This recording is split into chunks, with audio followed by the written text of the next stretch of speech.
Good evening. I am Mayor Donald T. Lopez, Village of Los Ranchos de Albuquerque.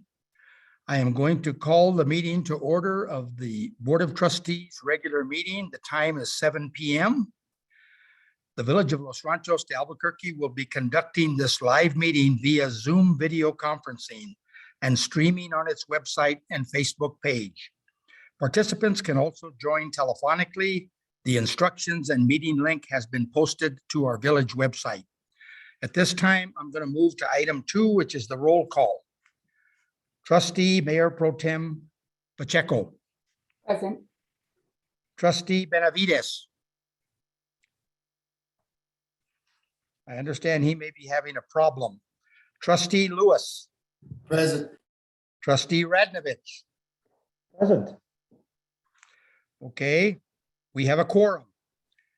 I'm going to move to item 3, which is approval of the agenda. I need a motion to approve the agenda. I'll make a motion to approve the agenda, Mayor. I need a second. Second. I'll second. Okay, I'm going to call for the question. I'm going to call for the roll call vote. Trustee Pacheco. Yes. Trustee Benavides. Yes. Thank you. Trustee Lewis. Yes. Trustee Radnovich. Yes. Thank you.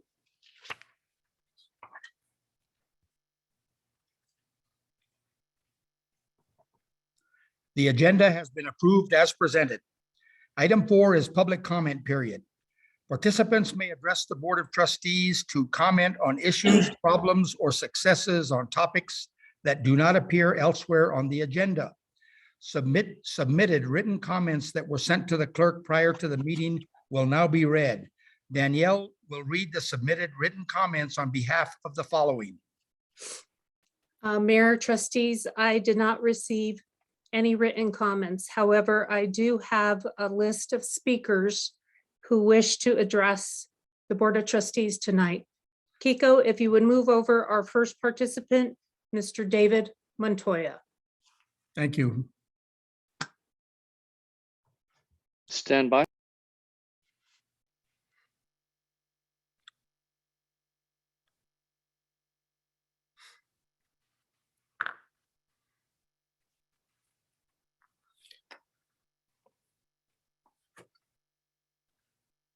Mr. Montoya, would you unmute and enable your video?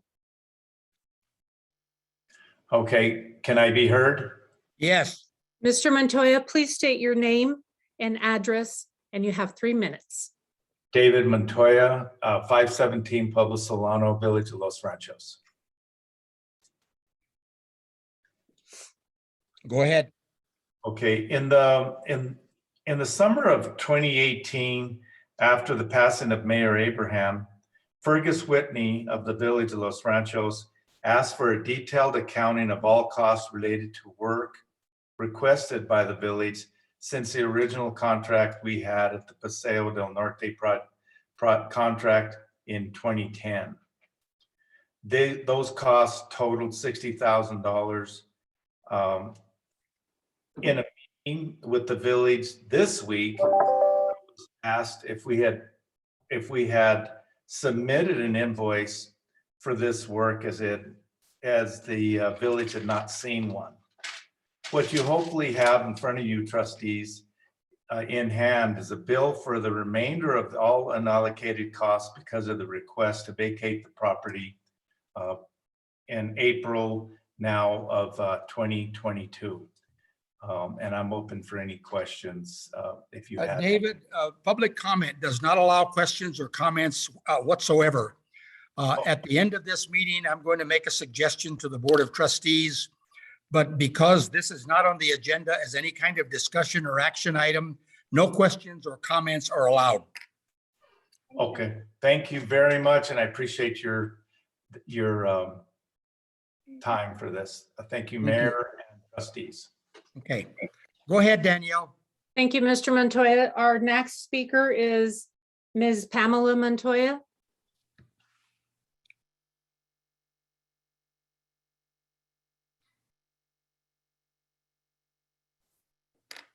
Danielle, do you know if Yes, Ms. sir. Pamela Montoya would be the same as David? Yes, I believe they were sharing the same screen. Sorry about that. Let me let them back in.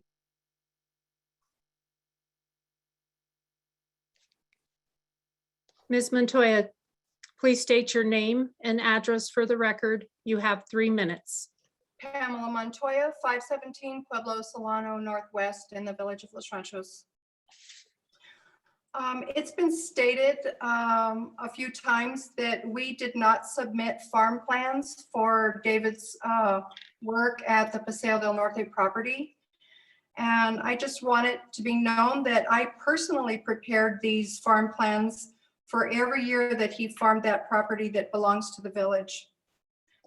I have copies of these farm plans for the following years: 2012, 2013, 2014, 2015, where we requested an extension of our lease for 5 years, which was approved to 2020. 2016, due to a crop rotation, we requested an additional 5 years to 2021. 2017, 2018, we requested a commitment from the village, and 2021. The years 2019 and 2020 were not submitted because they were being discussed and in negotiation. And so no farm plans were submitted for those 2 years. Every other year, there's been a farm plan. In 2018, David and I attended a meeting with Fergus Whitney and Mayor Lopez to discuss the lease at Paseo. They were reluctant to extend the lease to 2028 as we had requested. So David agreed to give back 4 years, which put this agreement to 2024. As we understood it, the lease was to be over in 2024. We were surprised and disappointed when we heard about the new RFP, as we thought we had come to an agreement. Thank you. Thank you, Pamela. Danielle, please follow. Yes, thank you, Mayor. Thank you, Ms. Montoya. Our next speaker is Catherine Jackson. Kika, would you allow her in? Yes, stand by.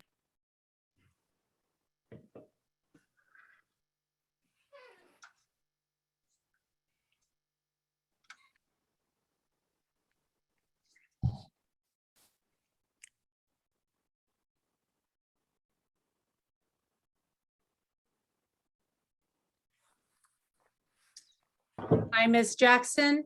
Please introduce yourself, state your name and address for the record, and you have 3 minutes. I'm Catherine Jackson, 4080 Dietz Farms. Go ahead. The plant mistletoe is a death sentence to cottonwood trees if left untreated. I'm here to highlight the problem and address options to collectively take community action against this parasitic plant. I'm Catherine Jackson, a 21-year resident of the village of Los Ranchos de Albuquerque, and this amount of time obviously dwarfs your collective residency. However, we've all had similar pasts. I attended Taft Middle School like yourself, Ellen Lewis, and was active in the local 4-H chapter, contributing to the agriculture of the village. I have been horseback riding, biking, and walking on the Acequia trails ever since I was 11, and I thoroughly love the relaxation, and I could not have survived this pandemic without it. Recently, this relaxation has turned to fear. These past 6 years, I've watched my local Bosque Trail Acequia entrance degrade consistently due to a tree parasite. The plant mistletoe is a death sentence to cottonwood trees if left untreated. According to NMSU's horticultural specialist, Marissa Y. Thompson, PhD, the plant itself is green and cannot photosynthesize, so that it has to depend on a host tree for its water and nutrients. It's spread by bird droppings that are landing on bare tree limbs and can be removed from trees when growth is spotted. Normally, our cottonwoods that comprise the river basin of the Rio Grande shore would be healthy enough to fight this infestation. However, due to 4 years of consistent high temperatures and low rainfalls, the plant life is struggling. Currently, according to the Drought Monitor, we are experiencing severe drought that will affect our agriculture.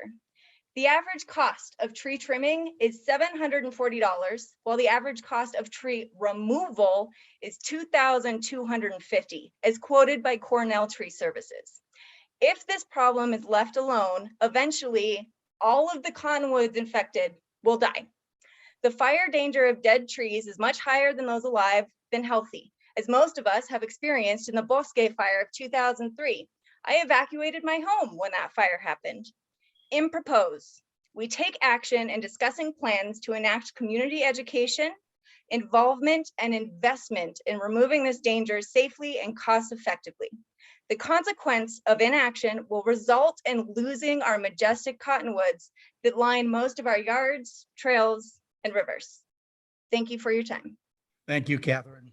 Thank Go you, Ms. ahead. Jackson. ahead, Kiko, Danielle. our next speaker is Mr. Joe Craig, if you will allow him in.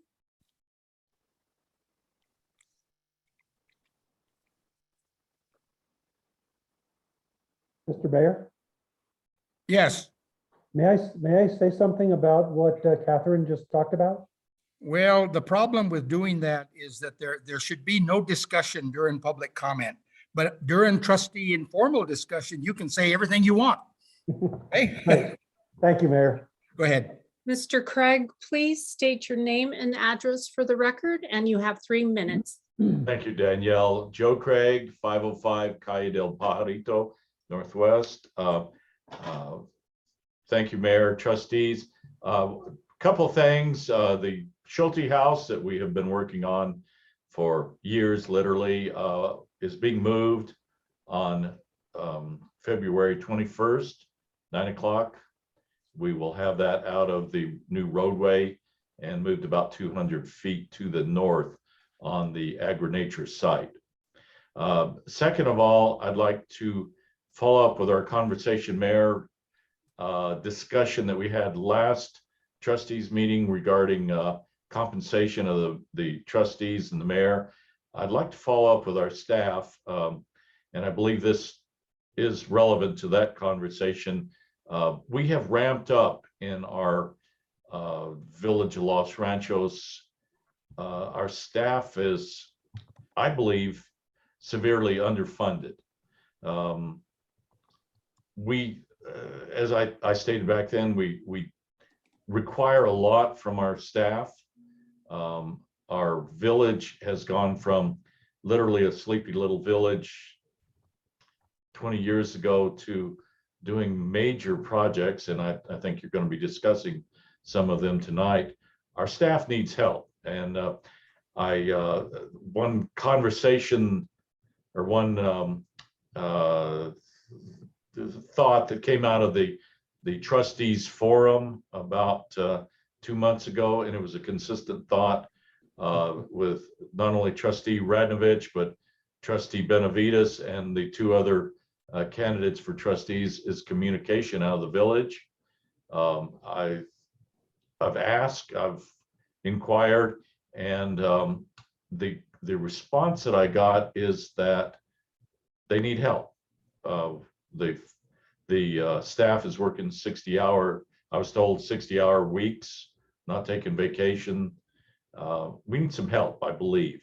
I'm certainly willing to pay more as a village resident, as a village business person. And I think, Mayor, I would request that you look into our staffing requirements, and let's really see what we're doing as a village and what we can do to help our staff and in turn help our village. Thank you, Mayor. Thank you, Joe. Thank you, Yeah. Mr. Craig. Our ahead. next speaker is Ms. Camille Varos. Kiko, will you please allow her in?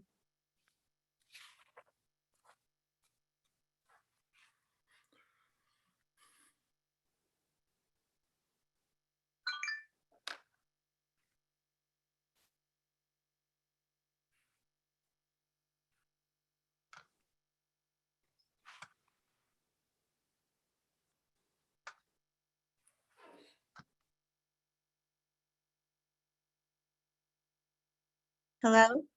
Hi, Ms. Yes. Varos, if you would please state your name and address for the record. And also, if you can show your video, that'd be great. You have 3 minutes. I'm just having a lot of problems, technical problems, so I'll just, Sure. Go ahead. okay. Thank you for giving me the time. I'm Camille Vados. I live at 427 El Paraíso Road in Los Ranchos. And anyway, I'm speaking from my heart and the consideration of my longtime village.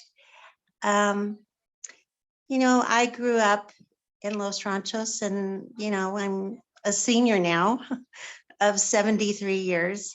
But anyway, my point of concern is where the trailer park used to be, or trailer residential area. You know, I really felt for those people there. You know, I've lived here all of my life and they've never posed a problem in terms of crime, or it was enjoyable to see the children that were part of the park, the trailer park, walk to school and hear their laughter, and they're no longer there. But vacant trailers are there. And what I observe now is a concern for homeless people jumping over the fence. I don't know when that part of the village plans is subject to take place. And I don't even know what happened this afternoon. There was a sheriff's car, rescue dogs or whatever you call them there. And I have no idea what that was about. And that's concerning because as time moves on, I'm concerned about our safety. And, you know, I don't know how to express this, you know, people of lower income status.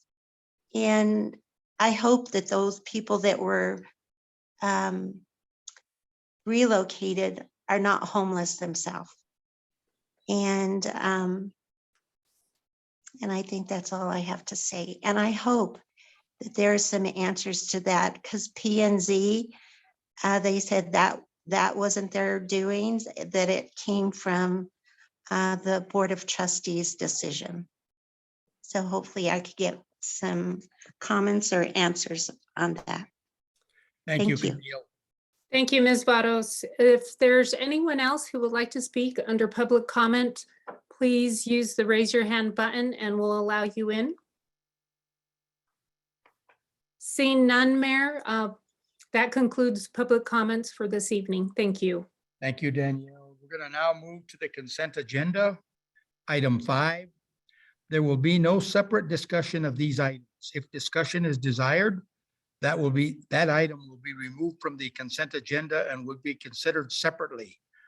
5A are the minutes, January 12th, 2022 regular meeting. I need a motion to approve the consent agenda. I'll make a motion to approve the consent agenda. I need a second. I'll second that, Mayor. Thank you. I'm going to call for the question, call for the roll call vote. Trustee Pacheco, Yes. Trustee Benavides, Yes. Trustee Lewis, Yes. Trustee Radnovich. Yes, Thank you. I'm going to move to item 6, departmental reports. The departmental reports are included in the packet and reflect all the activities listed. In addition, we have a special report from the Los Ranchos Art Market. If the governing body has questions for staff regarding their reports, we will have each trustee ask all their questions before we move to the next trustee. Trustee Pacheco, you may start. Thank you, Mayor. Let's see, the first question I have is for Administrator Simon. This is in regard to the 4th Street paragraph that you have there. I'm just kind of curious I'm sorry, let me back up. It's not the 4th Street, it's the Old Village Hall. And I'm just curious as to the time frame on the concept designs. Trustee Pacheco, Mayor, trustees. I don't know exactly when we're going to get final concept designs, but we hope to have them by the end of the fiscal year. Thank you. Next one is on the barn parking lot. I know this is something we've been discussing for a long time, but it looks like it's been put off for a little bit, and just within your paragraph there, you mentioned that there's some unforeseen costs. I'm just curious what those are. Mayor, trustee Pacheco, trustees, when we had our designers come out and take a look at the lot, they suggested that we have an engineer come and do full drawings. And once you get an engineer's estimate involved, the cost goes up significantly. So where we thought we could just do something very simple to tamp down the mud and the dust, it really is going to require some specialty fix. We know that there are potential relics, potsherds, sort of other historic artifacts underneath that barn, and so disturbing the land is something that we really want to take very carefully. Thank you. So we're looking at putting that off for maybe another year or so. Yes, thank you. Okay. The water rights, and we all obviously know that we're in the middle of a drought. So when we talk about purchasing the water rights, is that annually? Is that for 5 years? What are we looking at? Thank you, Mayor, trustee Pacheco, trustees. Once we have those water rights, we can use them. And in fact, you're encouraged to use them or you lose them. So it's very important. Right now, we lease water rights from the village of Los Lunas. We need additional resources, and we have found some. So we are in the process of trying to acquire them. Great, thank you. Thank you, Anne. Next question is for Maria Rinaldi. Good evening. Good evening. I just have my usual question for you with regard to the 4th Street project. Are we seeing any end in sight? Is it getting closer? What's your thoughts? Mayor, trustee Pacheco, I'm very happy to report an update to what you saw in my written report. I did receive on February 7th, I received the final punch list from Bradbury Stam for review with NMDOT. I've been out of pocket for a few days since we were up at the legislature, and it is on my calendar to review for final negotiations tomorrow. Fantastic. So yes, that we've taken a very large step there, and we will make sure that the punch list items that do not require any negotiation or change order will be immediately taken care of, and that's a big part of it. And then, of course, anything that requires a change order to Bradbury's contract will have to be approved through the NMDOT process, and that can take. We're really fortunate with the gentleman we're working with now, the local government engineer, Tim Chavez. He's very quick. He wants to close this project out as fast as we do. So I think we're going to see some significant progress before my next report to you. Fantastic. Thank you, Maria. One last question I have for you with regard to the Village Center project. We talk about the demolition schedule and completing an asbestos and lead investigation. How long do those typically take to do? Mayor, trustee Pacheco, I believe that they are in conversation with Tiffany, who can also address this question if I don't address it fully. It doesn't take that long. I know that they have contracted to have that done. They will need access to the building. I would assume that they would have their results and any results that indicate a need for any abatement within the next couple of weeks. Great. Thank you. Thank you so much, Maria. Certainly. Let's see, next one, Fred, are you there? Yep. Yes.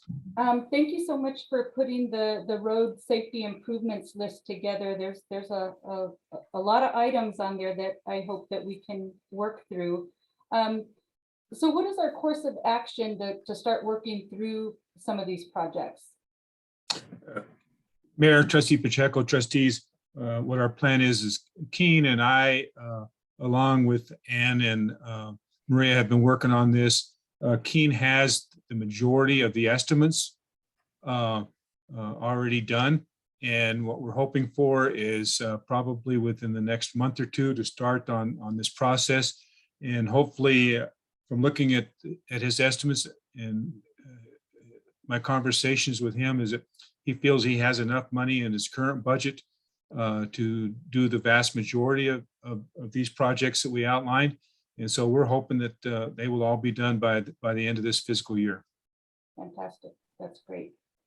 Thank you, Fred. I appreciate that. Mayor, I think that's all my questions. Thank you. You're welcome. Trustee Benavides. Yes, I do have some questions. You can hear me now, right? Oh, yes. Okay, good. So first one for Ann Simon. So in the first paragraph about safety, there's an issue about parallel parking only on Rio Grande in front of the village hall. Isn't that what's currently allowed only, or what's the deal? Oh, Mayor, Trustee Benavides, thank you so much for asking. We actually have been looking at this issue very carefully. You may recall seeing the way the vehicles park in front of the growers market. They park diagonally. Oh, I see. Been working with Fred and the sheriff's office, and what we found is there is a safety issue there with cyclists whose path is obstructed and they have to weave out into the road. The other thing is it obstructs your visibility for people crossing the road, and there is no real specific crosswalk there. So people are crossing from the west side to the east side between the cars at a diagonal, and it creates kind of a dangerous situation. So we're trying to rectify that. Oh, I understand totally. I guess you oppose signs. Is that the idea? Yes. Okay. Next question for you again, Ann. The Biz Economic Development, there's a Business and Economic Development Advisory Committee. I don't know much about it. Would you mind sending me some information about that?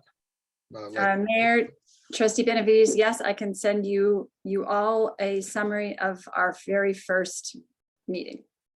Yeah, so I can maybe who the members are would be good. Absolutely. Okay. So back to the water rights, the 16 acre feet.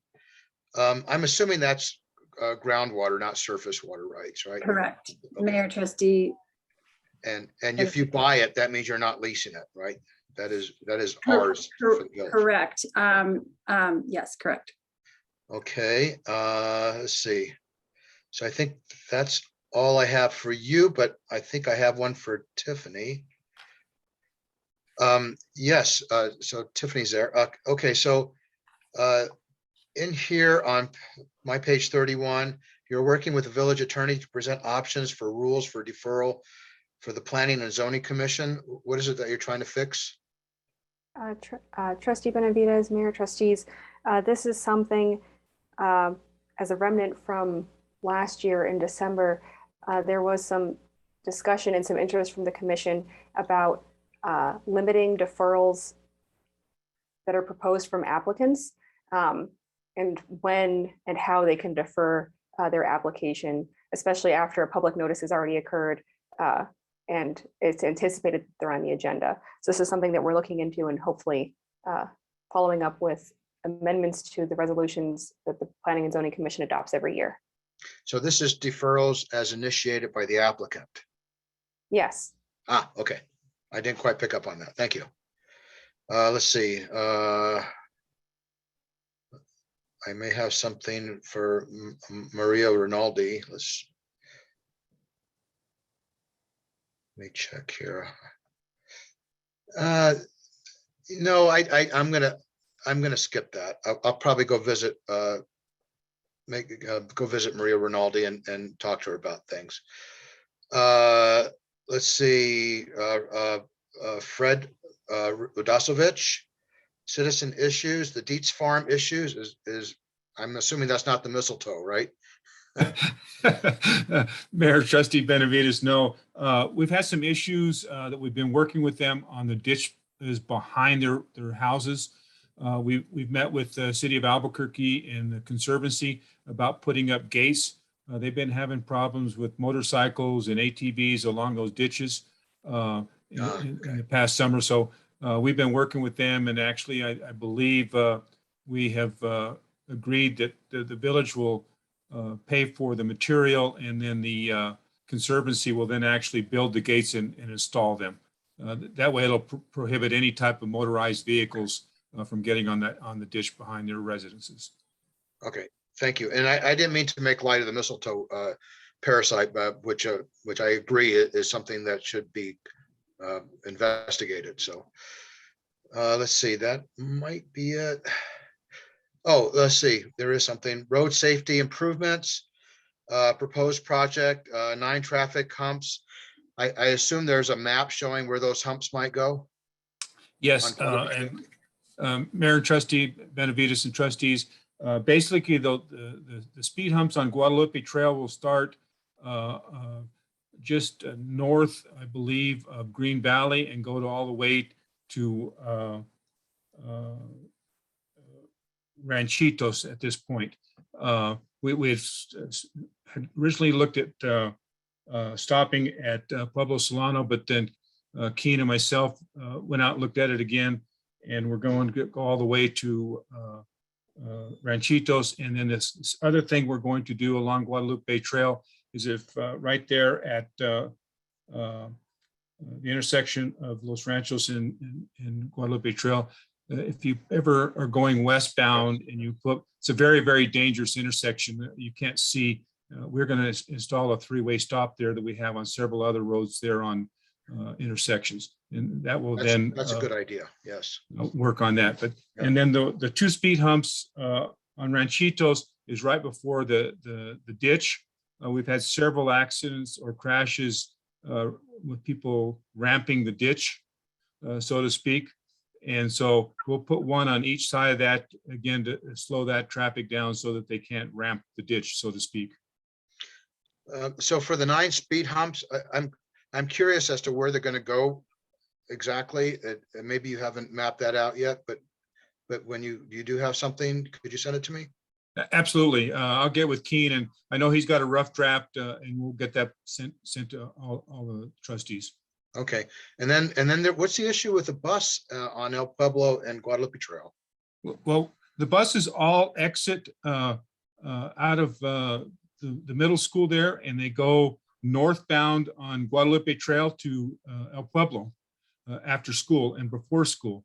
And the problem is the traffic starts to back up there, and between the parents picking people up and the buses, sometimes the traffic on El Pueblo just doesn't allow them to get through. So we're going to put a 3-way stop there, along with a crosswalk, again, to maximize the flow of traffic, especially during that time. Okay, so the issue is not with the bus, but the issue is how can we help them? Yeah. Right. Yes. Okay. Thank you. That's all I have. Thank you, Trustee Benavides. Trustee Lewis. Thank you, Mr. Mayor. My first question, let me see here, is actually for you. I was just curious how the lobbying is going in Santa Fe, how you feel you're coming along. I think the lobbying is going extremely well, Trustee Lewis. In addition to my lobbying efforts, Ann Simon, Maria Rinaldi, Gil Benavides, and also Sandra Pacheco spent some time at the legislature last Friday afternoon. And I think we put on a full court press to our legislators, everybody that is helping us get money for 4th Street, the Agri-Nature Center, and hopefully the levy study.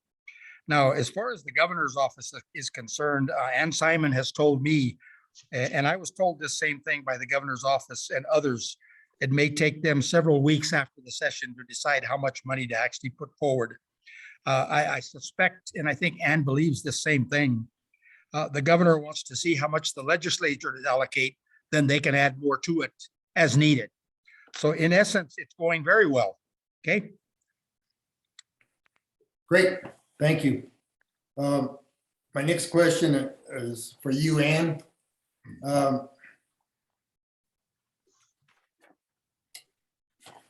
That one has been asked already. Oh, at first I'd like to just thank Mr. Madison for the benches he did for the pickleball courts. That's a wonderful project, and I think he deserves a lot of kudos for what he did.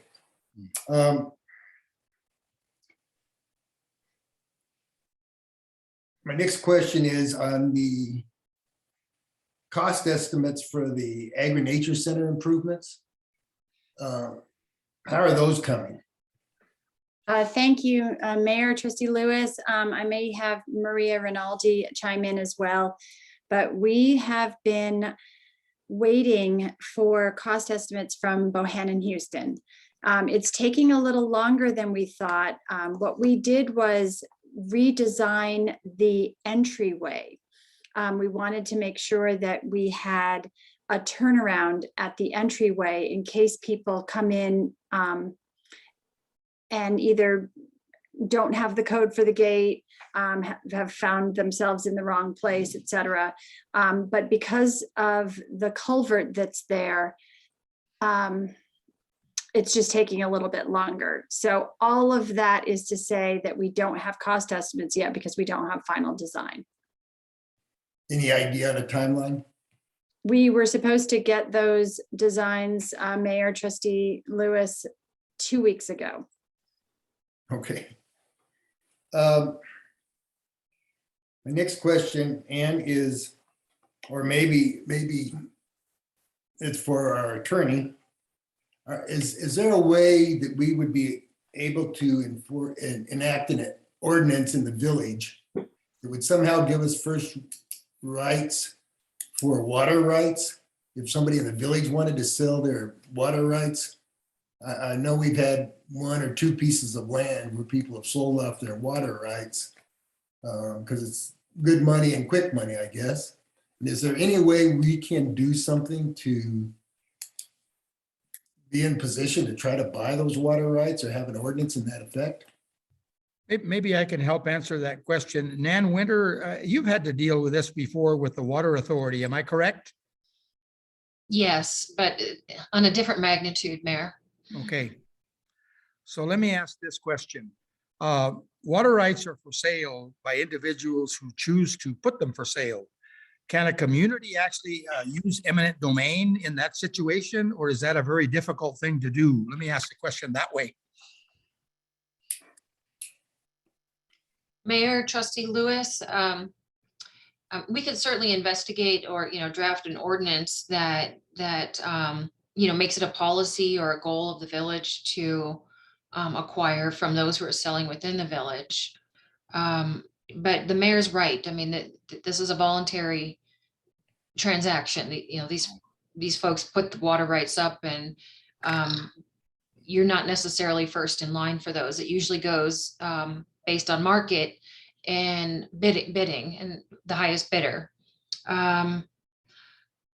Mayor, I am not aware of, I have never performed an eminent domain on a water right. Okay. And I don't think you can do that. I doubt it, but I thought I would ask you that question.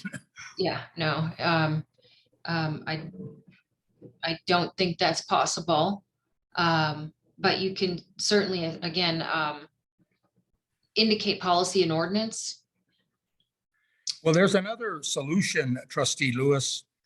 We have a consultant who's working with us at a very reasonable price, who used to work for the Albuquerque office of the state engineer.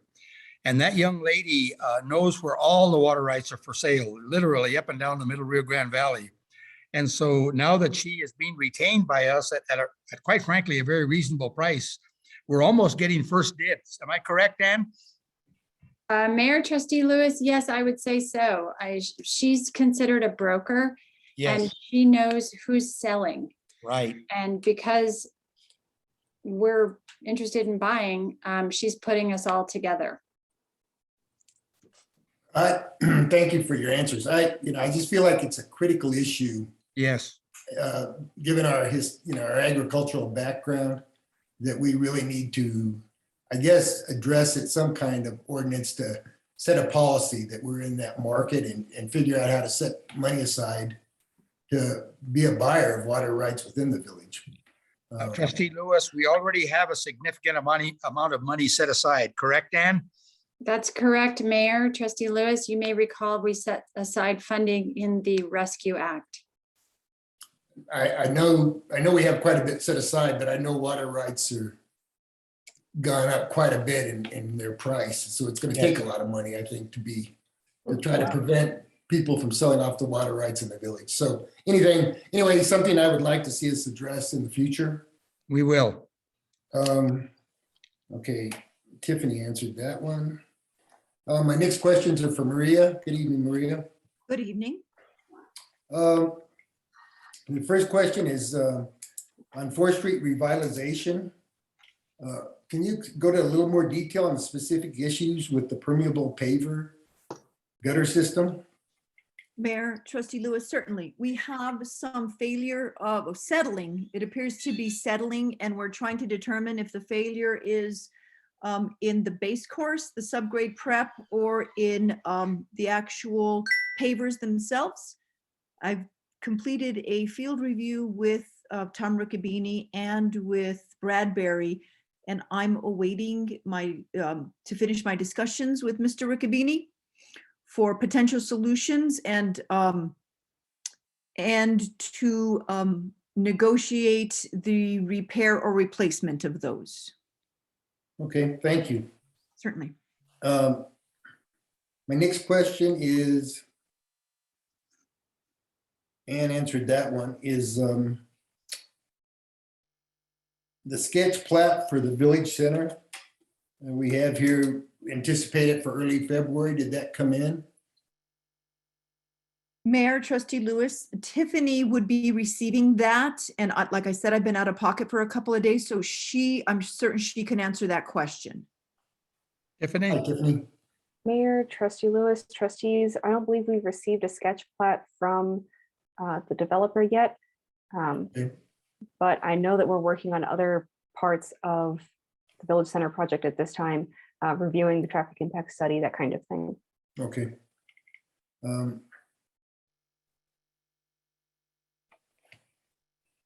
right. Next question is for Fred. Hi, Fred. On the road safety improvements, given the increase in traffic on Chavis Road, is there any plans to do something with a crosswalk there in Northdale Shopping Center for people crossing to get to those shops? Mayor, Trustee Lewis and trustees, I'm hoping that will all be addressed in the trail plan that Maria has put together to look at the Chavis completely. And then we will also include any crosswalks or whatever along that area also at the same time. But I believe, and maybe Maria can answer this, but the plan should go all the way from 4th Street all the way to Rio Grande Boulevard for a design. Okay. May I comment, trustee? Sure. Mayor, Trustee Lewis, yes, that the scope of that project is from 4th Street to include all of the crosswalks and potentially one additional one in the shopping center area. And it goes all the way to Rio Grande Boulevard. Great, thank you, Maria.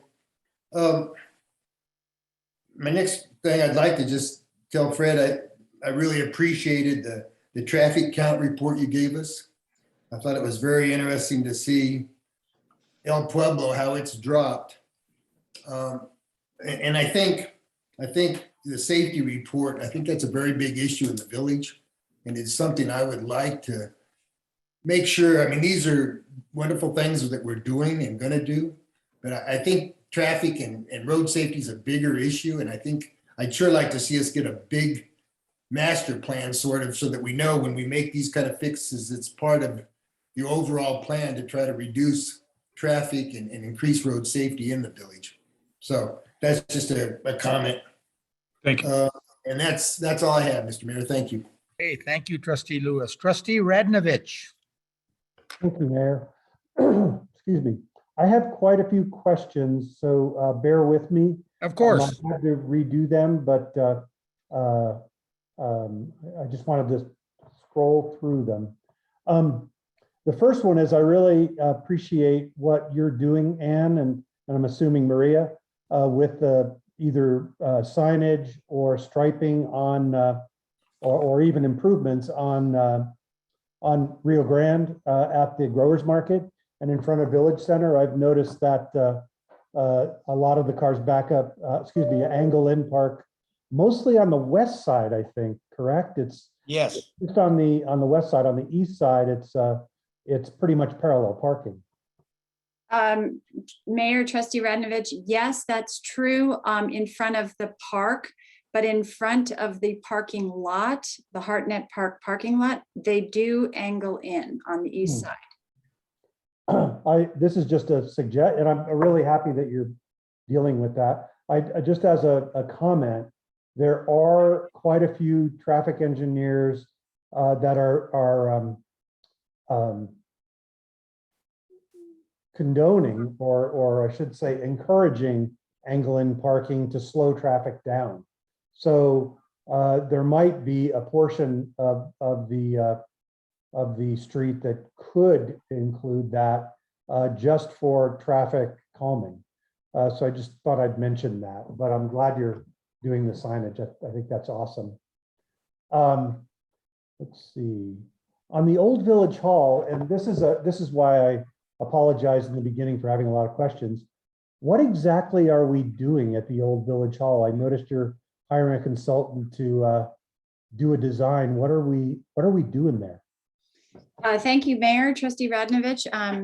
This is something we've been talking about for the last few years, and this last year, we put some money in the budget to finally do something about Old Village Hall. Right now, there are issues there. There's asbestos in the ceiling.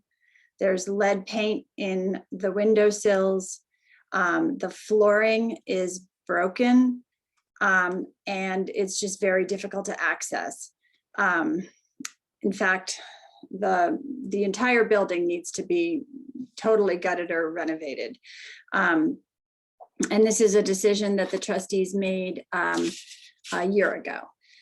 And so what we would like to do, because we don't have a community center per se, we would like to turn that hall into more of a multi-use space, so that the scouts can use it, the craft groups can use it, neighborhood associations can come in and have meetings, that we can let the 4-H kids do activities there. And we are getting some concepts, and I'm really excited to get those, and I hope we get them soon so that we can show you all the concepts, and we can make a decision as a community which way we want to go. But new facilities can include a keypad, for example, where you give a code to a certain community group or a neighborhood association. They can go in and have their meeting and lock up, that kind of thing. We could have a pot of coffee, we could have a card table, some things that that we are not able to offer currently. That's kind of the vision. So Ann, you didn't mention the outdoor recreation part of it, the pickleball, the basketball, and all of that. Yes, thank you, Mayor. Yes, we do have these beautiful courts right behind the building, and we have striped them for pickleball. But we would like to include permanent pickleball facilities there. There's also a great basketball key. And we know that there's a dedicated group of wheelchair basketball folks who come once a week in the summer. We don't want to make it inaccessible. We want to make sure that as many people as possible who want to come and use those facilities can do so. Very nice. I've noticed those basketball courts before. Are the neighbors okay with inviting more people into the area? Mayor, Trustee Radnovich, you raise a great question, and we haven't even had any kind of public vetting except for, what we've done with the budget. So we look forward to meetings. Nice, nice. Thank you. Where is, and apologies for this, I don't know where Edgewood Park is, and I couldn't find it on Google Earth. Where is Edgewood Park? It's near Second Street and Osuna Road. It's basically, when you drive, that's the park. That's Edgewood Oh, yeah, Park. a catty corner from the Village Center project. Right. Got it. Okay, excellent. Good. The Agri-Nature Center, I really believe that the village needs to maintain the semi-rural character and outlook that we have, and maybe even increase it. And that's one reason why I was happy to hear Catherine talk about the cottonwood trees in the beginning of our meeting. But I would sure like to see the road design for that, because I think the road, it's important that that road, I don't know if mimic is the word, but be kind of quaint and semi-rural into the Agri-Nature Center, that it not be a big road that looks like a city street with curbs and gutters and. Oh, it's not going to be that. Really. Sorry? It's not going to be that, George. I would like to see the design though, if you would be willing to send that to me. Yes, Mayor, Trustee Radnovich, we'll make sure that you see it. It's also on our website, but we'll let you take a look. Oh, I'll look at it on the website. That's great. I was also really happy to see the Business and Economic Development report on your report, and I think Maria may have had one as well. I think we need to do everything we can to help those businesses and maybe have more events than even were discussed in the Economic Development report. So just kudos on that. I think that's really a great thing. And as you know, I really look forward to helping those businesses and making it a better place. I have a question on Joshua's department report, and excuse me, again, I don't know some of the nomenclature. What are Agrifutures? What is Agrifutures? Thank you, Mayor and trustees, Trustee Radnovich. The Agri-Futures, we're in our third year now, but it's a meeting of people interested in the agricultural future of Los Ranchos and the region. And so we've been meeting, the first year it was NMSU helped, one of the professors at NMSU helped lead it, and we had some funding through some grants. Each year, what it is based on the strategic doing process, we have someone lead discussions, and people divide into different tables where they discuss different agricultural topics, and then work on preparing a project for that year. So each year, each of the tables, each of the groups does a project to promote the agricultural identity and future of the region. Oh, nice. That is awesome. Thank you. I don't know if you know this, but the Extension Service and the 4-H are going to move very close to the village over at the old Sandia Ranch property. So we may be able to have more connections for that in the future. Wonderful. Yeah. Thank you, Joshua. I wanted to give you a big shout out for the New Mexico Wine Association conference. Yay on that. That is really awesome. The other one I wanted to give you a big kudos on is the Niños Outdoor School. I think that is a great project, and I really appreciate that. And the last one is I plan to see you at the Matanza. That is an awesome thing. Looking forward to it. The next question is for Tiffany, and it's about the portion of your report about Helen, and I hope I say her name right, Ganahi or Ganhel, Ganal. Thank you. What is the reason that we're investigating the GD zone for changes? Isn't it a relatively new zone, and why are we looking at changes? Or researching, I'm sorry. Yes. So Mayor, Trustee Radnovich, trustees, that's a great question. The reason why we're looking into changes is because we have property owners currently who are interested in doing things on their property. And the way that the ordinance is currently written is that some of it's a little bit redundant. It has the site development plan process in it, even though we have a slightly different site development plan process overall.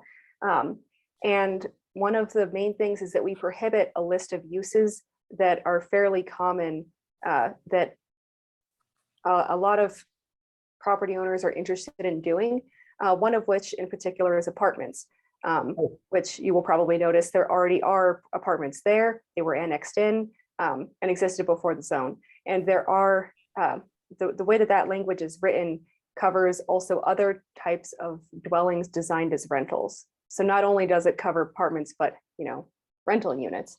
And so that's a severe hindrance for somebody who wants to do residential development, especially as a potential landlord. So we're looking at changes to especially the prohibited uses, but also just overall trying to make sure that we're meshing with the intent of the Gateway District Zone and its original intent as like a transit-oriented district, and how we could better do that, especially with 4th Street, with the 4th Street project coming that way.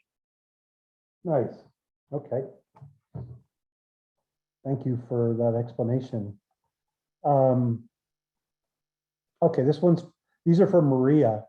Hi, Maria. And the first question is about the preliminary engineering for the 4th Street project. It appears that Bohannon Houston has billed us about 60% in their fees, yet they're 30% complete if you consider the $480,000 amount for the design. And then even if you consider the $750,000 amount, adding that $250,000 amount from NMDOT, it looks like they're still at about 40% build for a 30% design that isn't even in yet. So I wondered about that. Can you give any comments on that? Certainly, Mayor, Trustee Radnovich. So they have delivered all tasks required of them, except for the cultural and environmental review, which requires a public hearing. We hadn't received the 30% drainage or the 30% roadway design, so we had not scheduled that. We have in the past 10 days received those and are scheduling a public hearing in March to discuss the findings of all of the 30% preliminary engineering. But so the billing is relative to what they have delivered thus far. The only thing outstanding is the cultural and environmental review with that public hearing for project review and public input. The 750,000, that figure, I think what you're looking at there is the funding in place to get us to 100% design. Their task order with us now, with the additional fee we just amended into the task order for the signalization warrants, intersection research and roundabouts, brings that to just under $495,000. When this is complete, the preliminary engineering with all deliverables, we will negotiate the next task order to get us to 100% design construction documents. I see. Does that make sense? Oh, sorry, go on. No, did that make sense? It did. I would like to see the design of that, and when can we see that? As you know, the village spent about you may know, the village spent about $350,000 on a master plan for 4th Street. And I'm curious as to whether they're following that in any way. and also just curious about the design and what it's really going to look like. So whenever that's available, I would love to see that. Certainly, Trustee Mayor, Trustee Radnovich, those designs will be up on our website shortly. And you will get a special invitation. The mayor, trustees, and the public in general will get the invitation to the public hearing in March, when all of the design alternatives will be shown. You know, as you understand this process very well, Trustee, it will go from existing conditions to the potential alternatives for to move along into the 100% design. So all investigations and all considerations to this point will be presented for discussion with the public and then formally presented to the board as well. Excellent. Yes. Where are the roundabouts planned? Mayor Trustee Radnovich, at this point, it appears that without any right-of-way acquisition, we have enough room to do El Pueblo, and there's still some investigation at Ranchitos. Okay. But the other intersections have been ruled out, and they will be studied for warrants for potential signalization or improvements to existing signalization. Okay. Well, I look forward to seeing those plans, so thank you. Certainly. Under roadway improvements, the very first comment is that there's going to be a crack seal and striping on 4th Street and Rio Grande Boulevard. Where on Rio Grande is that going to occur? And also on 4th Street, since we're doing the project, are we doing the project area that will be the future Main Street project, or are we doing the old part of 4th Street south of Osuna? Mayor, Trustee Radnovich, I'd be happy to email to all of you the scope of that project with a map so that you can see exactly what is proposed. And I am actually going to begin next week on preparing the certifications for NMDOT so that we can have that project ready to go in the summer. I'd be happy to give you the termini on all of those. I'll email those to you all. Oh, thank you. Appreciate it, Maria. And then the last one is Chavez Road. I'm very interested in that project as well. It seems like a pretty high price tag to me, but I'm very curious to see how we're going to fit a trail into Chavez Road, given how narrow that right-of-way is. And so I look forward to seeing that. And I again really emphasize that we need to keep the semi-rural atmosphere of our village, and that it shouldn't turn into a city-like street, that it become just an improvement of what's there as opposed to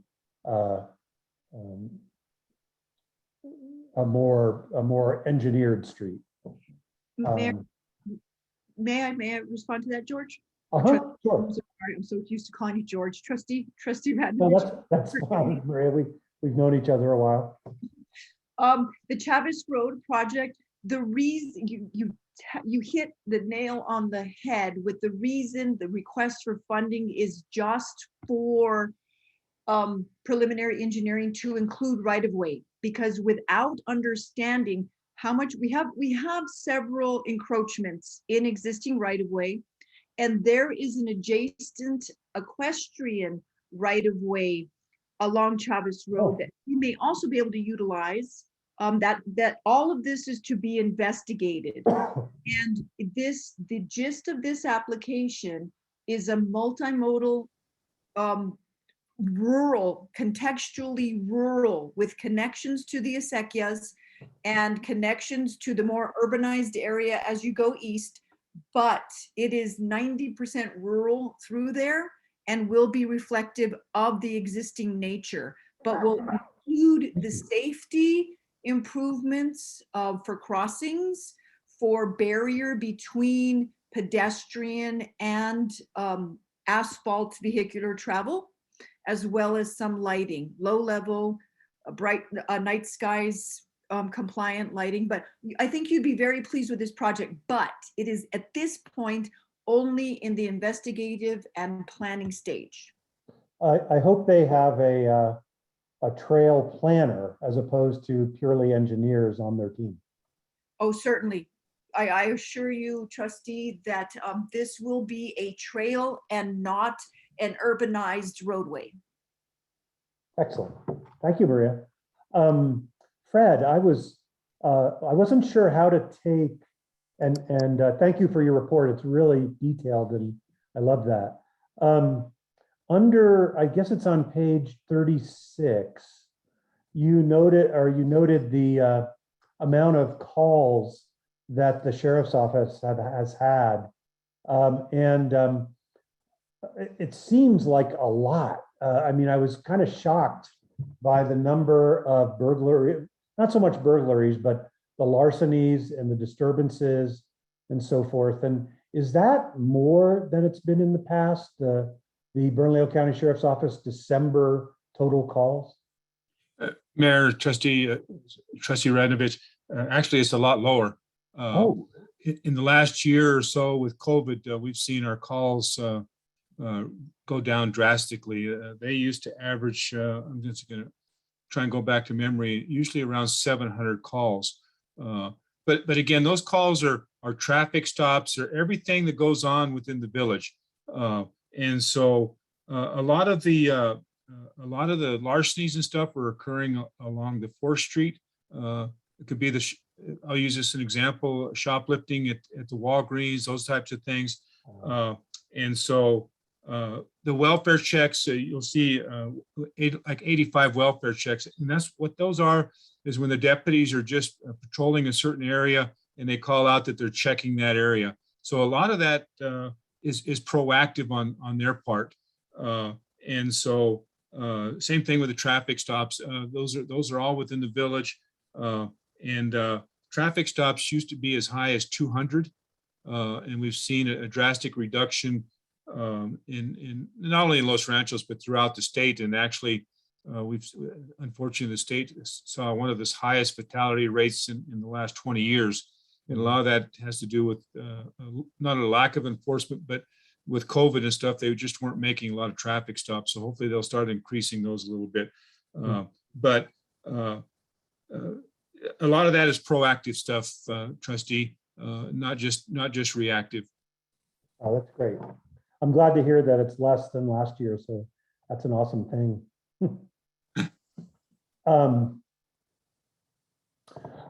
I noticed there's a few I have on your report, Fred. On the very first one, the 4th Street pedestrian crossing improvements. I would love to see what you're thinking on the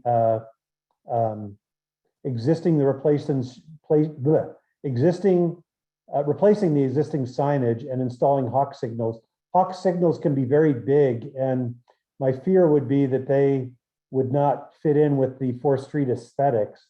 And so I'd love to see that if you could send it my way, just to have a curiosity about that one.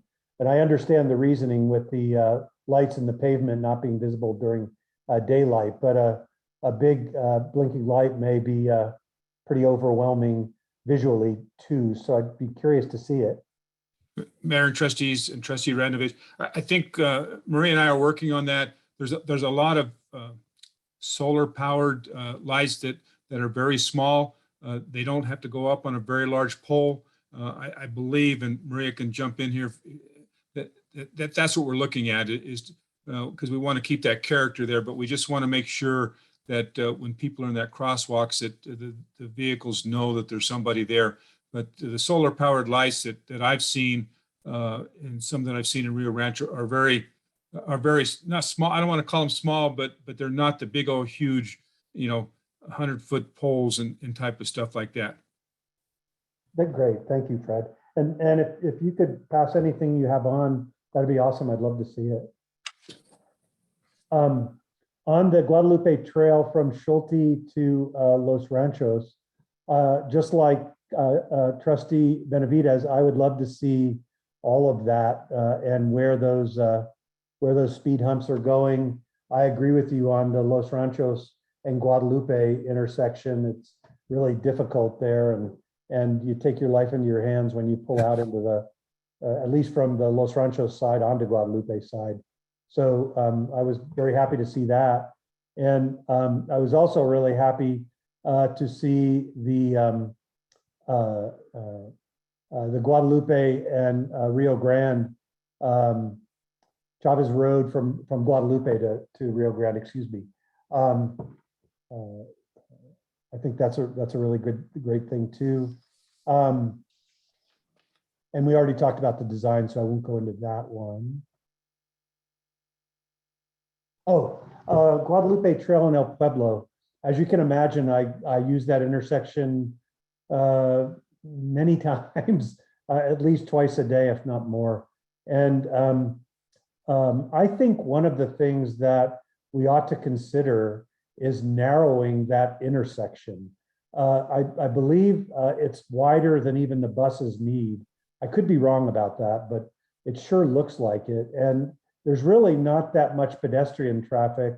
So I wondered where the crosswalks were going to be going. I do love the idea of a three-way stop at Guadalupe Trail in El Pueblo, by the way. Mayor and trustees, Trustee Radovich, one of the things we're looking at, I think there's going to be one crosswalk, and that'll be on the east side, on the same side as the school, for any pedestrian traffic that crosses there. And actually, your observation on narrowing that intersection down, we've discussed that. That's, I know Maria and I have talked about that along with Keen, that's one of our long range plans to come up with a I'm not going to say a costly fix, but it's going to be more than just putting up the three-way stop. But that's absolutely one of the things we want to look at, is narrowing that and doing some other traffic calming along that entire roadway. Excellent. Thank you very much. Very, very detailed report. So thank you for that. I look forward to seeing it. I think that was it. Yeah, that's all of my comments. So apologies for the so many comments, Mayor, trustees, and everyone. No problem at all. I do appreciate it, Trustee Radnovich. Let's move to item 7, financial business. Discussion and approval of the January 2022 cash report. Treasurer Will Fisher.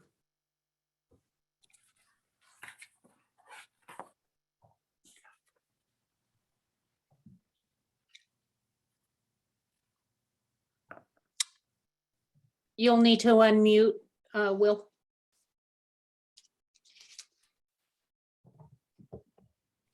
Can you all hear me? There we go. Awesome. Thank you so much. Before you is the cash report for January 31st, 2022.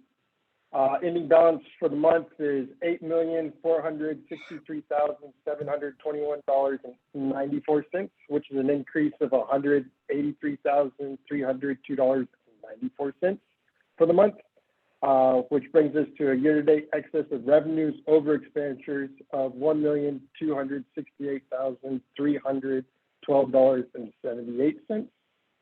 There's a handful of unusual and significant items for you, but I'll have to ask Tammy for help on this. Tammy, are you on? Yes, Mayor, trustees, I am on, and we just had a couple large payments for unusual or significant items. First, we had a payment to our auditors, Jaramillo Accounting Group. This is one of our progress payments for the FY21 audit services. We had another payment to the Village of Los Ranchos for water rights that we leased for the Agri-Nature Center. We also purchased a vehicle from Power Ford for one of the village vehicles. And we had a payment to Bohannon Houston for work that was done at the Agri-Nature Center and 4th Street Phase 2. And lastly, we had a payment to Bernalillo County Fire Department, our 3rd quarter payment to them for EMS and fire services in the village. Thank you, Tammy. Before we get to questions from the governing body, I do need a motion. I would make a motion to approve the cash report for January 31st, 2022. I need a second. I'll second that. Okay, at this time, is there any discussion from the governing body? Let me start with trustee Pacheco. Any questions about the cash report? Not really. Well, yes, I do have one question. It looks like we're doing really well, kind of keeping to our budget. GRT, of course, is doing great, which is fabulous. I guess my question would be about the truck that we purchased. Just curious, is that replacing another vehicle or No. is that? just No, new? it's a brand new vehicle for use by the administration, myself and anybody else. Basically, the vehicle that we had here before, which was a black Dodge Charger, was given to us by the sheriff, and it's being used by our code enforcement officer. So there is no vehicle for the village administration to use. And so now that we have it, we'll be able to use it to go to meetings or go anywhere that we need to go and not have to use our own vehicle and get reimbursed. That's the purpose of it. Okay, thank you, Mayor. I think that's all I had. Okay, trustee Benavides. Any questions Yeah. on the cash report? Just a comment, and I spent some time with Tammy, and she was really helpful in sorting out this cash report. But I'm looking at page 43, and it's titled Revenue Information for January 31st, 2022. And we see the 2-year rolling, 12-year average, sum, actually 12-year sum of the GRT. And I mentioned to her that I don't think the math is working out.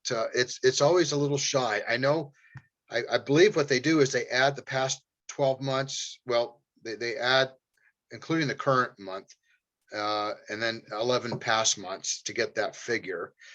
But I did this last month and I came up a little short as well. I think they might be adding 13 months. So I get the number if I add in December of 2021 and of 2022. So I don't, I always tell people never do math in front of people. So I'm hoping they just look at that and tell me I'm wrong, that I'm doing it wrong or whatever. Just check that out. Okay. Tammy, do you have any comment on that? Mayor, trustee Benavides, yes, I will go ahead and take a look at that. This is a graph that was implemented last year, or when we started during the pandemic, to track, and I will make sure and look at those formulas to make sure they're calculating correctly. And if I find anything that is potentially an error, I will be sure to let you know and send out an email to the mayor and the trustees tomorrow. Thank you. Any more questions on the cash report? Thank you. Trustee Lewis, any questions on the cash report? No, not tonight, Mr. Mayor. Thank you. Okay, trustee Radnovich. No, I like trustee Benavides, spent some time with Tammy and Ann and Danielle, and I have a very good understanding of the cash report, Mayor, and thank you for all the hard work, Tammy and Danielle, Ann. And Okay. by the way, I like the idea that we have a new vehicle for uses like that. It will save the village money in the long run. Yes, And it I will. know that there's probably other vehicles that could be replaced over time as well. That is correct. Okay, I'm going to call for the question. Call for the roll call vote. Trustee Pacheco, Yes. trustee Benavides, Yes. trustee Lewis, Yes. trustee Radnovich. Yes. Item B, discussion and approval of resolution number 2022-02-01, a budget adjustment BAR request. CFO Tammy Silva. Mayor, trustees, before you, you have a resolution and a budget request, resolution 2022-02-01. And this resolution is for the American Rescue Act revenue that we received in July of 2021. The reason for this budget request is because that revenue was received in July of 2021, and we did not accurately report the budget we received to the state. Our budget analyst emailed me a couple weeks ago and let me know she saw the error in the LGBMS system. And it's just a reporting piece that we need to complete. All of our budget resolutions, budget adjustment resolutions are required to be reported to the state. And when she saw that we had only put the expenditures in and not the revenue, she let me know that it was just something we needed to take care of. So as you can see on page 2 of the resolution, we are showing the amount of $756,534.50. And this is just us adding it into the budget in the state system. We already have it in our cash report. We already have it recorded correctly on our end. It's just something we have to do to report to the state, and we cannot do that until it is passed in a resolution with the board. Thank you, Tammy. Before we get to discussion from the governing body or questions, I need a motion. Yeah, I'll make a motion to approve 7B, discussion and approval resolution number 2022-02-01, a budget adjustment request. I need a second. I will. Okay, thank you. Any discussion from the governing body on this BAR? It seems pretty straightforward. Being none, I'm going to call for the question, call for the roll call vote. Trustee Pacheco. Yes. Trustee Benavides. Yes. Trustee Lewis. Yes. Trustee Radnovich. Yes. Thank you. Item C, discussion of mid-year budget review and adjustments for fiscal year 2021-2022. Administrator Ann Simon. Thank you, Mayor and trustees. Before you, you will see on page 55, the mid-year budget review. You will see this is a snapshot of the mid-year budget. The green column is the column to look at. And it's column D, and it shows where we will be on June 30th, assuming that we continue to spend per our budget. It shows 6 months of actual expenditures from July 1st of 2021 to December 31st, 2021. And then it projects expenditures from January 2022 to June 30th, 2022. So those are the numbers that you are seeing, and I stand for questions. Okay, are there any questions for Administrator Simon? Because item D is discussion and approval of the resolution for the mid-year budget request. Yes, Mr. Mayor, I have a couple questions. Absolutely, go ahead.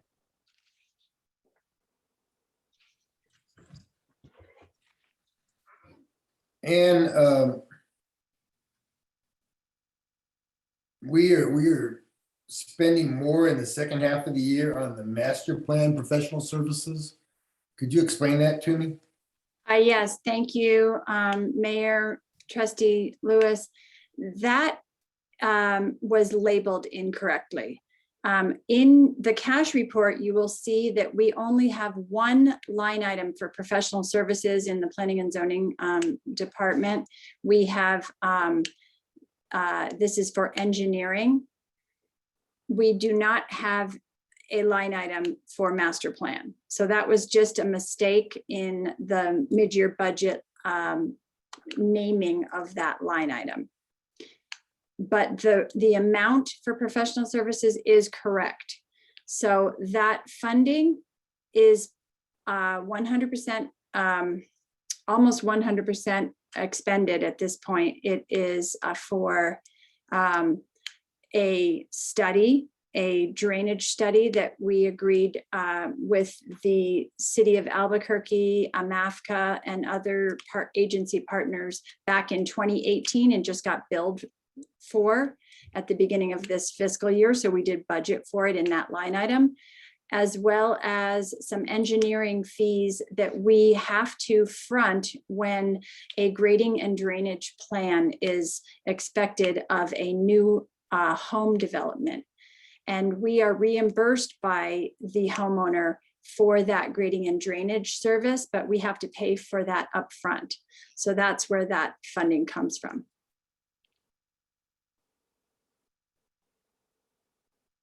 Thank you, Ann. My next question, on the following page, computer support is going to be significantly higher in the second half. So it's a two-part question. Where is that increase coming from? And what are we doing about preventing being hijacked as a community? Okay, excellent. Mayor and Trustee Lewis, I'm going to answer the first part of the question. And the second part of the question, I'm going to have Kiko chime in, and he is standing by for this question. Regarding the expense, because we did not anticipate, we were seeing COVID numbers drop midsummer last year. We bought some camera equipment, and we were preparing ourselves to go back to in-person meetings, and then quickly had to readjust and go back to Zoom starting in the colder months. Zoom is more expensive, and now we are paying for both the camera equipment and Zoom. It also requires overtime pay, if you will, for our IT coordinator. So that explains the higher expense. It's really Zoom. Okay. Kiko, can you comment on that, please?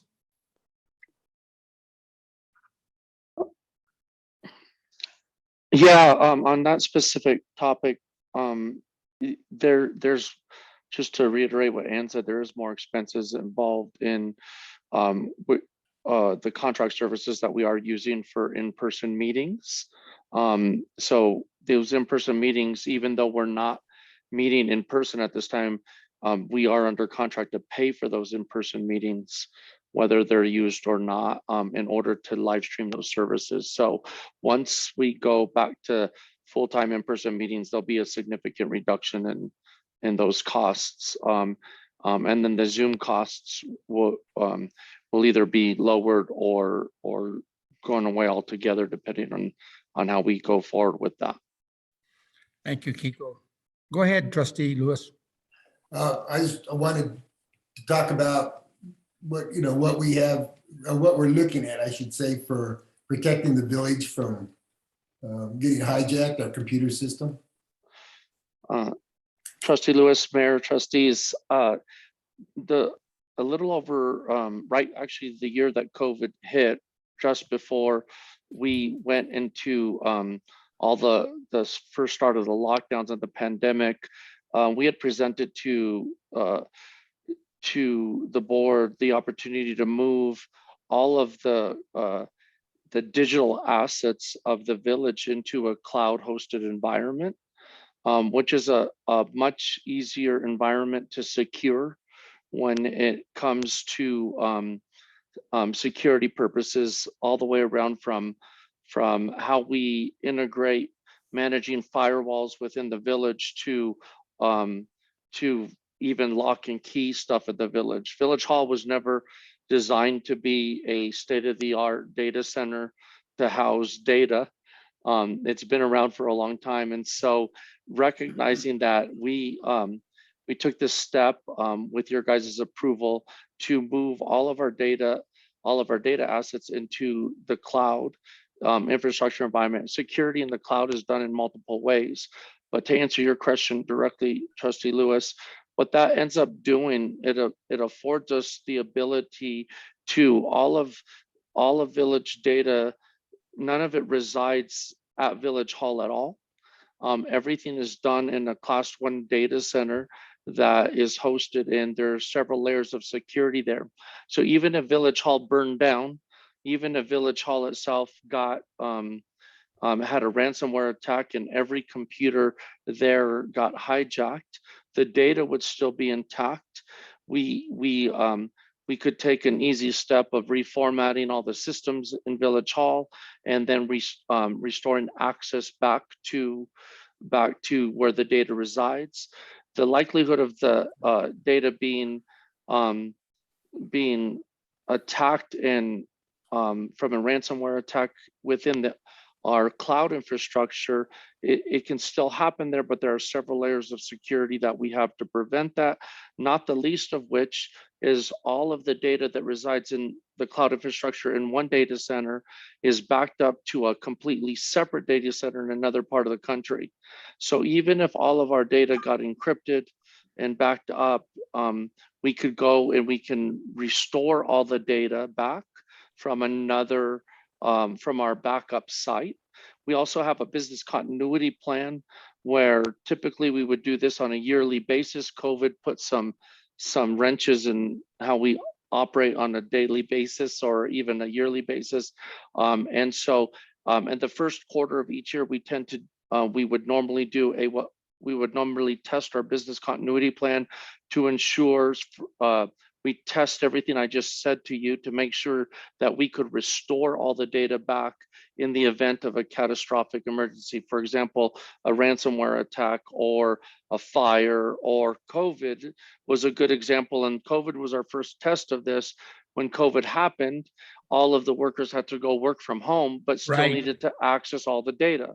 And so because we had literally about 2 months before the COVID lockdowns, because we had already moved all this, that served as a real world test of our environment, which allowed all of the staff at Village Hall to go and be able to work remotely and still access all of their data from a remote data center.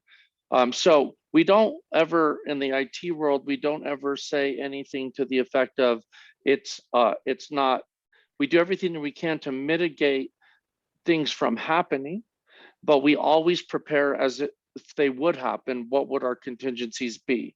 And you've, I'm sure, read about municipalities and townships that have been hacked, and their only contingency was to pay the ransom. Right. In order to get the systems unlocked, where our system is a little, we have several layers that we would hope that that wouldn't happen. However, I would still recommend to the governing body to take into consideration what the insurance policies are, to make sure that if they're ever, even though we've taken all these layers of security, if we ever had to pay for something like a ransomware attack or something like that, that would be noted within the insurance policies that the village have. We will be testing this year the policies again, and we will be restoring data from backups and making sure we can access the data and making sure that key personnel within the village can do that. And then we'll certify that test. And that will be actually a yearly process that we normally go through. And I stand for any questions. Trustee Lewis. Dingo, thank you. That's the answer I wanted to hear. Makes me feel much better. And Mr. Mayor, I have no further questions. Okay, are there any other questions from the governing body about Ann's presentation of item C? No questions, Mayor. Okay, then we're going to move to item D, which is the discussion and approval of resolution number 2022-02-02, a mid-year budget adjustment. Ann, do you want to say any more about it? Yes, thank you, Mayor and trustees. So you saw the actual mid-year budget, and aside from a few items, we are doing very well. We budgeted very conservatively in year 2 of the pandemic, and so everything is going very well. I think you can see that in our GRT that's coming in. However, there are 4 items where we will need to move some money. And as you recall, we only need board approval when we're moving money between departments or adding to the budgets. If we're short in some areas that we can make up within the department, we can just do that administratively. So in this case, we have 4 items before you, and you'll see this on page 65 of your report. The first item is maintenance, building and structure. This is in the facilities department, and it is for the restuccoing of the barn. Because of labor shortages and higher construction costs, we were a little bit short in that area. In maintenance, grounds and roadway, we we, oh my gosh, I might need Tammy Silva's help on this one. We are,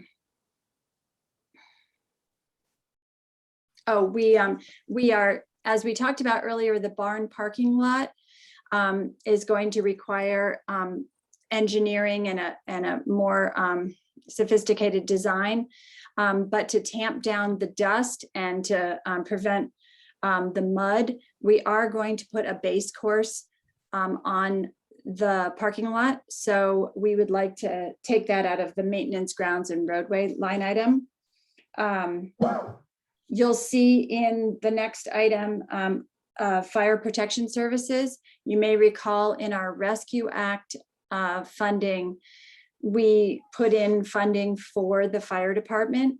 This, we submitted those two payments. So we will have a reduction in the amount that we pay to Bernalillo County. So you'll see that that's a revised budget number that will now go into our cash balance. And then the final item is maintenance, grounds and roadway in the agriculture department. And that is because of the drought, we are putting a lot of our crops on drip irrigation. I stand for questions. So before we get to the discussion and questions from the governing body, I need a motion. I would make a motion to approve resolution number 2022-02-02, a mid-year budget adjustment. I need a second. I'll second that, Mayor. Thank you. Now we get to discussion and questions from the governing body. Let's start with Trustee Pacheco. Any questions? I do not have any questions, Mayor. Thank you. Trustee Benavides. No questions. Trustee Lewis. No question. Trustee Radnovich. No questions. I'm going to call for the question. Call for the roll call vote. Trustee Pacheco. Yes. Trustee Benavides. Yes. Trustee Lewis. Yes. Trustee Radnovich. Yes. Thank you. Item 8 is unfinished business. 8A, discussion and approval to advertise ordinance number 284, an ordinance adopting a pilot project program allowing for up to 3 conservation development projects in the village of Los Ranchos, adding pilot project approval process to planning and zoning commission matrix, adding and amending definitions, adding a section on conservation development standards. Is this something that Tiffany will be presenting? And was that the plan? Yes, Mayor, I'll be presenting. Go ahead. Tiffany Justice. All right, so Mayor, trustees, I'm going to try to keep this at a relatively high level. And I want to cover the main points, but then I'm happy to stand for questions to go into more detail. Sure. So this ordinance proposes adoption of a pilot project program for conservation development. And this is action that's guided by the residential section of the 2035 master plan. And this is intended to explore alternatives to traditional residential development in the village without necessarily widespread adoption. This allows us to test concepts, figure out what design guidelines work, and then in the future, potentially adopt an ordinance that would allow conservation development in this case.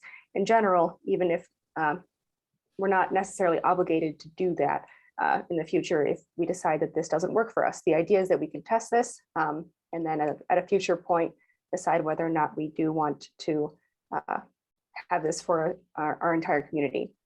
The idea of developing regulations for these projects to follow is to test whether or not they could become standard general regulations for everyone. If we allowed the projects without a framework, it'd be difficult to build off of, since a project's success could be attributed to something unique to the project or the land, and it might not be fairly applied to others. So we're limiting this pilot project to up to 3 projects, and we'll be requesting a pretty fleshed out concept up front. And this is noted in the pilot project approval process within the ordinance. And this is because, unlike in typical development where the regulations are standard, because we're allowing something different, we want to know what we're approving up front so that we can ensure that it reflects the goals of the master plan, especially the residential development, agriculture, and environment sections. And so this is going to be done through a conservation development And conservation developments are concepts that preserve larger contiguous amounts of open space or agricultural land than a traditional residential development by allowing houses to be built on smaller lots and typically grouped together. And the key elements of a cluster development are namely open space preservation and a density bonus to help incentivize that preservation. So first, the density bonus. I'm going to kind of go over how we've approached the density bonus specific for this ordinance. Typically, they're a percentage or a multiplier on top of what the existing number of dwelling units you're allowed to have within a residential zone. So for example, the density bonus could allow 2 times the number of dwelling units that you would normally get with a standard development. So just taking Los Ranchos as an example, most of our property is zoned A1, which is 1 house per 1 acre. And so a 2 times density bonus would allow 2 houses per 1 acre. And so this ordinance is different than that standard multiplier. And this proposed density bonus isn't going to be based on a percentage or multiplier. Instead, it's based on our floor area ratio or FAR. And this is something that typical residential development has to abide by. And it essentially limits the amount of built square footage allowed on a residential property based on the lot size. So it actually has nothing to do with the zone underneath it. If you have a 3-acre lot, no matter what the zone is, you have a certain amount of square footage. If you have a half of an acre lot, that's the square footage you get. And so this density bonus is within this FAR framework and is actually intended to provide more flexibility for a developer while incentivizing smaller dwellings, which is another residential goal in the master plan. We noted during the master plan development process that both younger and older generations are wanting smaller homes on smaller lots, an option that's currently pretty limited in Los Ranchos. And so how this FAR-based density bonus works is that currently a residential house is again based limited in its built square footage based on its lot size. So for an A1 zoned lot, 1 house per 1 acre, they're allowed to have up to 8,600 enclosed square feet.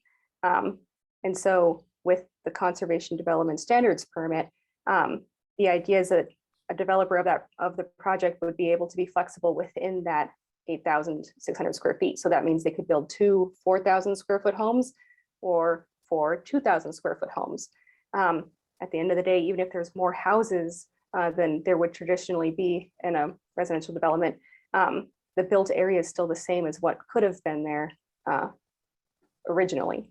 And so this kind of helps maintain village character while still kind of doing something new. The floor area ratio framework does mean that a project gets to build more dwellings the smaller that they build. So a project with larger homes would naturally have a smaller bonus, but the option to build big or small is available so that a developer can respond to market demands. And so the other big piece of conservation development is that open space preservation. Typically that's a percentage of the land.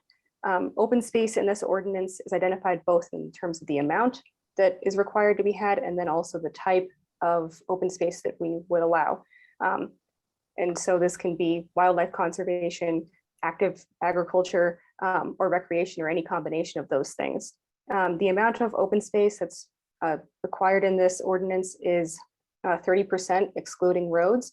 And this means that that 30% is remaining land where houses, yards, and open space can be. And so 30% was chosen because it's the same amount that other projects in the metro area like Albuquerque require. It's the same amount that the village of Los Ranchos used to require for its cluster housing ordinance back in the 70s and 80s, which we have since rescinded. And now, of course, we're exploring this kind of concept again. And then this is also the same amount of open space that is created with the setbacks that we require for normal residential development along the front, rear, and sides of the property. So along with the density bonus and the open space, there's some additional regulations within this ordinance that are typical of residential development, like fence height, building height, permeability and setbacks between the project and the surrounding properties. So these are the same as our usual requirements, so that while there may be room for creativity within the project, the impact on adjacent neighbors is more limited, so that and this also tries to help maintain some village character. So just as they can't build too close or too tall to the project can't build too close or tall to them. And so you'll notice that this is called a conservation development standards permit. Specifically, the standards part is important because this is not changing the use of the property. The use of the property is the same as what's currently allowed in a residential zone, both residential and agricultural uses. But the difference here is the design regulations to allow for a different configuration. So since this is also a pilot project and these regulations haven't yet been tested in this framework, the board is given discretion to allow for deviations from the proposed regulations. And so you'll notice that there's language throughout the ordinance that talks about this. And this is why we require a lot of work up front for initial project submittals. We're asking for the number of dwellings, the size of the dwellings, that kind of thing. Because if the concept's going to be approved by the board is going to then also be approving the proposed differences when it comes time to put together the final drawings. This is not going to be the same thing as our normal variance process where we require hardship criteria. Because the concept with its deviations would be fulfilling the intent of the master plan's residential, agricultural, and open space sections. And the board then also has the discretion to allow for projects that best meet the goals of our community. So regulations proposed are a starting point, and the board has the flexibility to decide what best fulfills the master plan with these test projects. And then, of course, how are we all going to get this done? The process for a pilot project is two main steps. The first is going to be approval of the pilot project proposal by the board. And so again, this is approval of the concept with key elements, number and size of homes, the amount and type of open space, whether it's going to be recreational, agriculture, conservation, or any combination of those things. And then any anticipated deviations from the proposed regulations. So after approval, the project would then follow our normal requirements for development, a subdivision and a site development plan, where the finer details are going to be nailed down. And at the same time as the subdivision and the site development plan, the applicant would be getting a conservation development standards permit, essentially ensuring that they're applying those standards at the same time as they get these plans drawn. And the subdivision and the site development plan are going to show how they comply with those standards or otherwise are complying with the deviations allowed by the board. And then after the projects are complete, we then would have the opportunity to revisit this ordinance, see what worked and what didn't work, and decide whether or not we would allow projects like this throughout the village or whether or not this doesn't fit for our overall community. And so just kind of briefly going through the ordinance itself, page by page.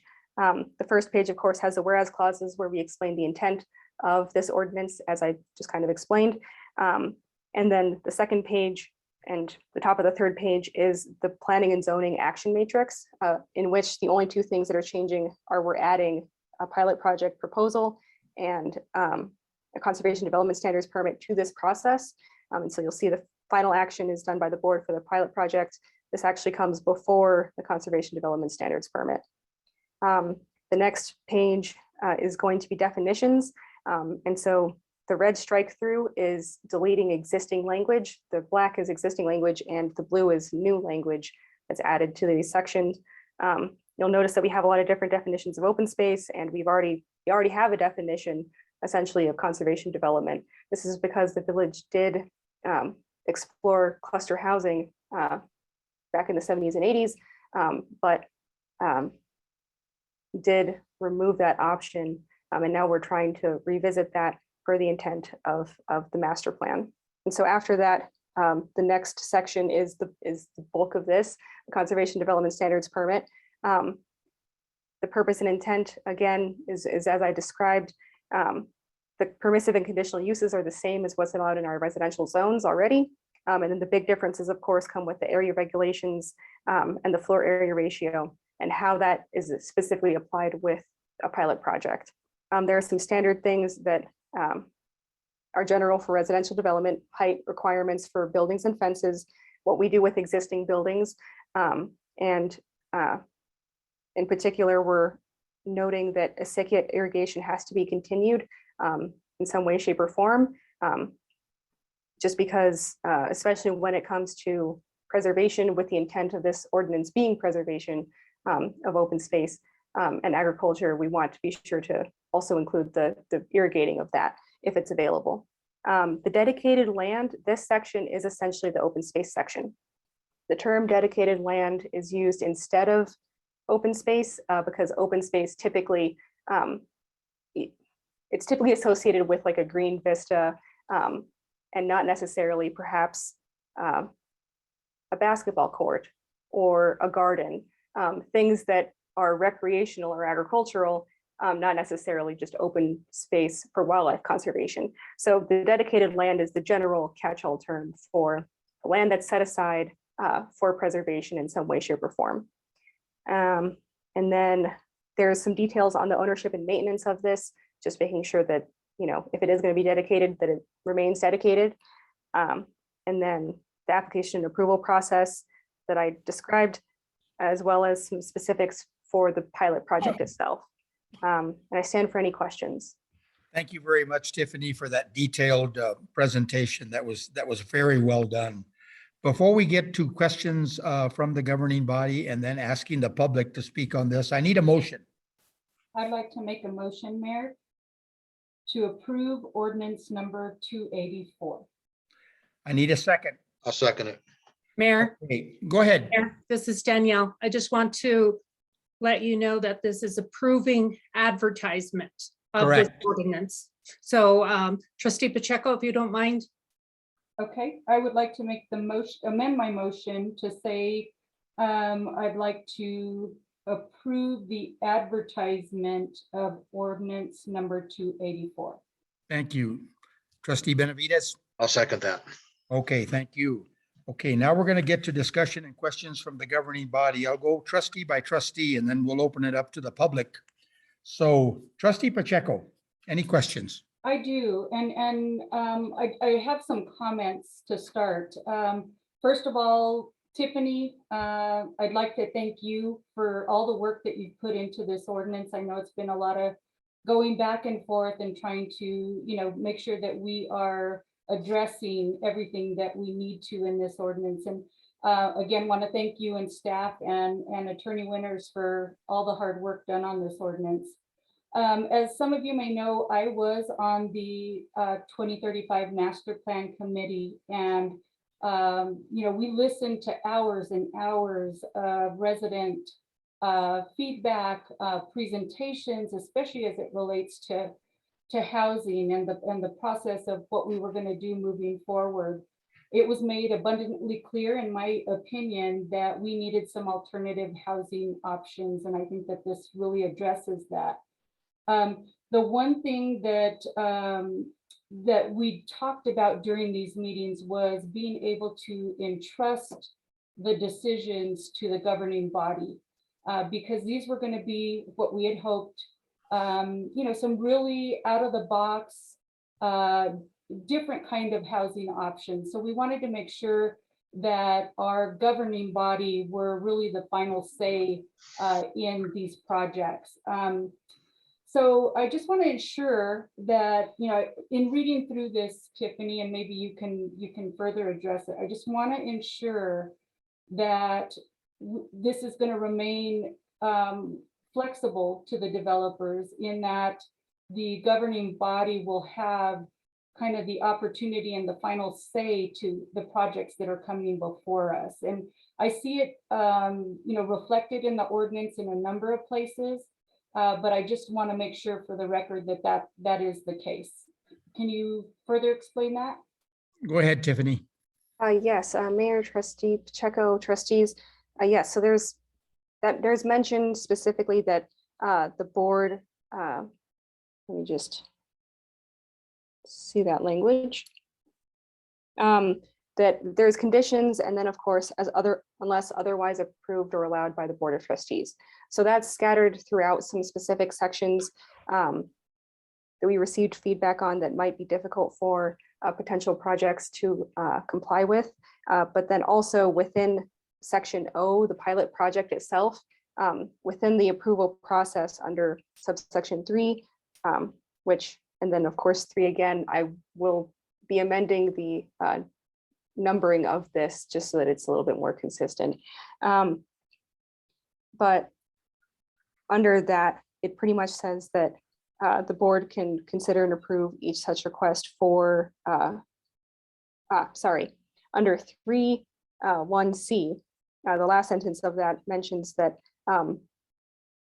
if the applicant intends to seek Board of Trustees authorization on any of the things that are above specified or anything else, the board can consider and approve each such request. And so that again ties back to the level of specificity that we and detail that we already want with an initial pilot project submittal, is so that, we're not just saying, I would like to do this general project. It might have this many houses, it might be more or less, we don't know quite yet. We want to know pretty specifically how the number of houses, the amount of open space, kind of the positioning of these things. That way we can review that initially, see what may or may not necessarily comply with these regulations, and then call that out to the Board of Trustees to say, is this something that you would like to approve one way or another? So yes, in short, the board has the final decision. Okay, thank you. Go ahead, Trustee Pacheco. I think that was really my main question, Mayor, is just making sure that we remain flexible as a governing body to hear the projects that might come before us, and that we just keep a really open mind. I think that was that was what I heard in the meetings that residents wanted to see with these projects. And I happen to concur with you on that. That is a great observation. Let me move to Trustee Benavides. Any questions about this? I do. I have quite a few actually, but maybe short answers will suffice. So let's see, let me go. This is called a conservation development project. So the project includes a section for the residential section and a section of dedicated open space, if I got that correct. And so I don't think we have a name for the residential section, or do we? Tiffany?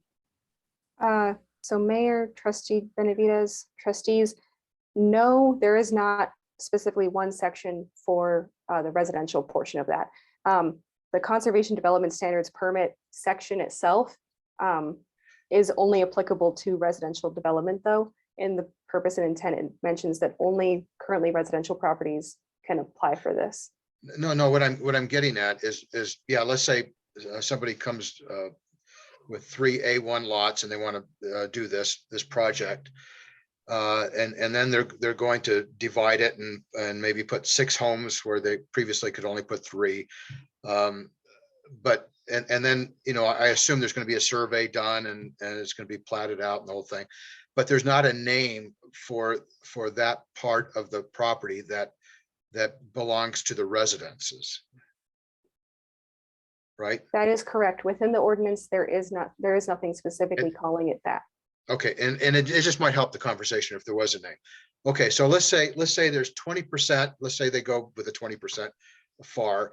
So that leaves 80%. I was a little confused for a moment, but I think I get it now. So 30% will be dedicated to the open space, and there's some flexibility there. So the question is, what happens to the other 50%? Well, the other 50% is basically the yards, right? That may go to somebody's yard, a private yard, right, at a residence. Yes, Trustee Benavides, Mayor, trustees, that's exactly right. So within an entire project space, we're already going to be excluding any roads. With typical residential development, we don't apply the floor area ratio and that kind of thing to the road space, so we're not going to include that. The remainder of the land, that 100%, can be divvied up with 30% open space, up to 20% floor area ratio, and then the remaining 50% driveway space, front yard, backyard, additional buffers between properties if they so wish. The thing also is that you'll notice that within the ordinance, there's a tiered system where you could dedicate more open space and in exchange get more floor area ratio. And because you're working within a set 100%, you will eventually run out of, you can only increase your tier so much before you just run out of that 100%. Right. And so it does allow for more built area in exchange for more open space, but it also leaves the option for private yards, which are, pretty common, and folks, even if they have a communal open space, will probably want their own space to themselves. And then within that, there's also still the option for additional structures, not quite outbuildings, but just like shade structures, porches, portals. These types of things are not included in our floor area ratio, but they're allowed to be built on a property. So this extra 50% gives them that wiggle room. Okay, so the yards, is that considered open space? Is that part of If it? it's a private yard, it would not count towards the open space. Okay. All right, let me go on. That's helpful.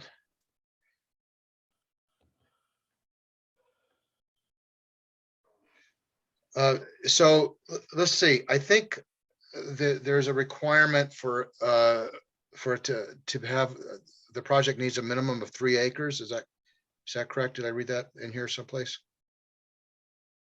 Yes, so Trustee Benavides, Mayor, Trustees, I believe it's thrice the minimum lot size for that zone. So if the property is zoned A1, then yes, it would need a minimum of 3 acres. Yes.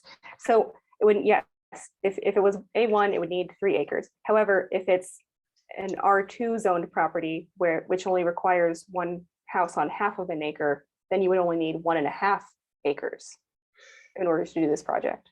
Oh, I'm sorry, say that again. If it's, yes. If it's R2, you're saying? Yes, if it's R2, which is one house for every half acre, you only need 3 times that, which is 1.5. And so the idea there is that we're allowing these projects, and we would allow them at different scales based on the underlying zoning. And so, you can accomplish a smaller project, but only in an R2 or an R3 zone. And it would make, conversely, this kind of project in, say, the A3 zone, where it's one house per every 3 acres, a lot larger. Okay, here's my issue with that. There are very few R2 zones out there. There might be a few opportunities for somebody to take advantage of it, but there's lots of A1. And there are some people that have A1 of 1.5 acres. So what is the problem with allowing that 1.5 acre to be used as part of this project? So Trustee Benavides, Mayor, Trustees, it could be part of this as long as there was 3 total acres. And this is a case where it appears that the Board of Trustees might be able to decide a deviation to allow that kind of thing. Let me get to the point. So I think this is, I'm very supportive of this, and I think we're going to have some really nice developments come out of it. A lot of them are going to be high end, no problem with that. I know in the whereases, I didn't see making homes more affordable as one of those things. So they're not necessarily, they may be more affordable than if they were on a single acre, but they're still going to be pretty pricey. And so here's my problem. We have people that have the money to develop big acreage, and that's fine, that's great. But what about what about other people that don't have access to that many acres, and that are maybe elderly and maybe would like to put another house so that somebody else can move in? I mean, I've seen this. I saw this happen with the AC, where you basically have to be a multimillionaire to take advantage of it, and I'm afraid we're doing this again. I just want to be more inclusive, not to exclude all those other bigger development projects, but to be more inclusive to other people. I hope we don't make that mistake again.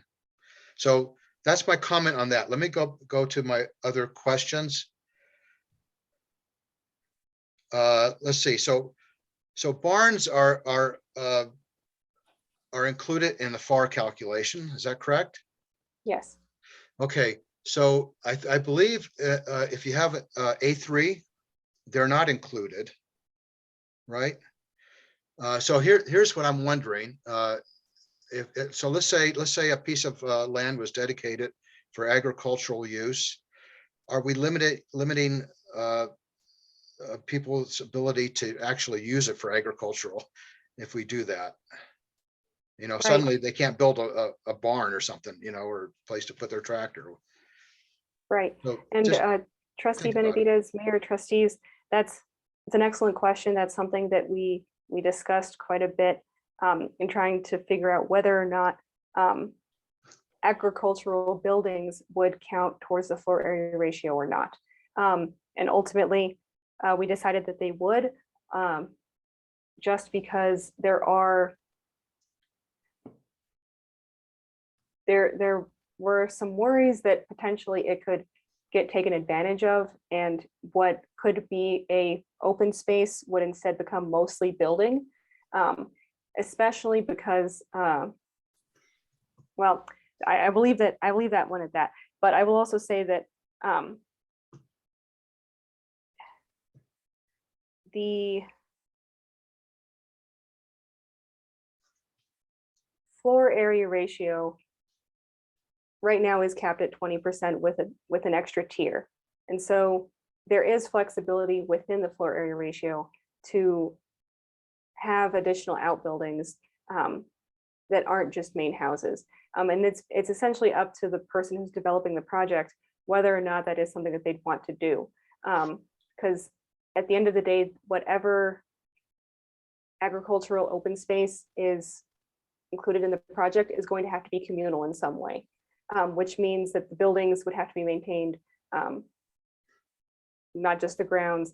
And so in this case, we just had it so that it would be, it's that it would count towards the floor area ratio.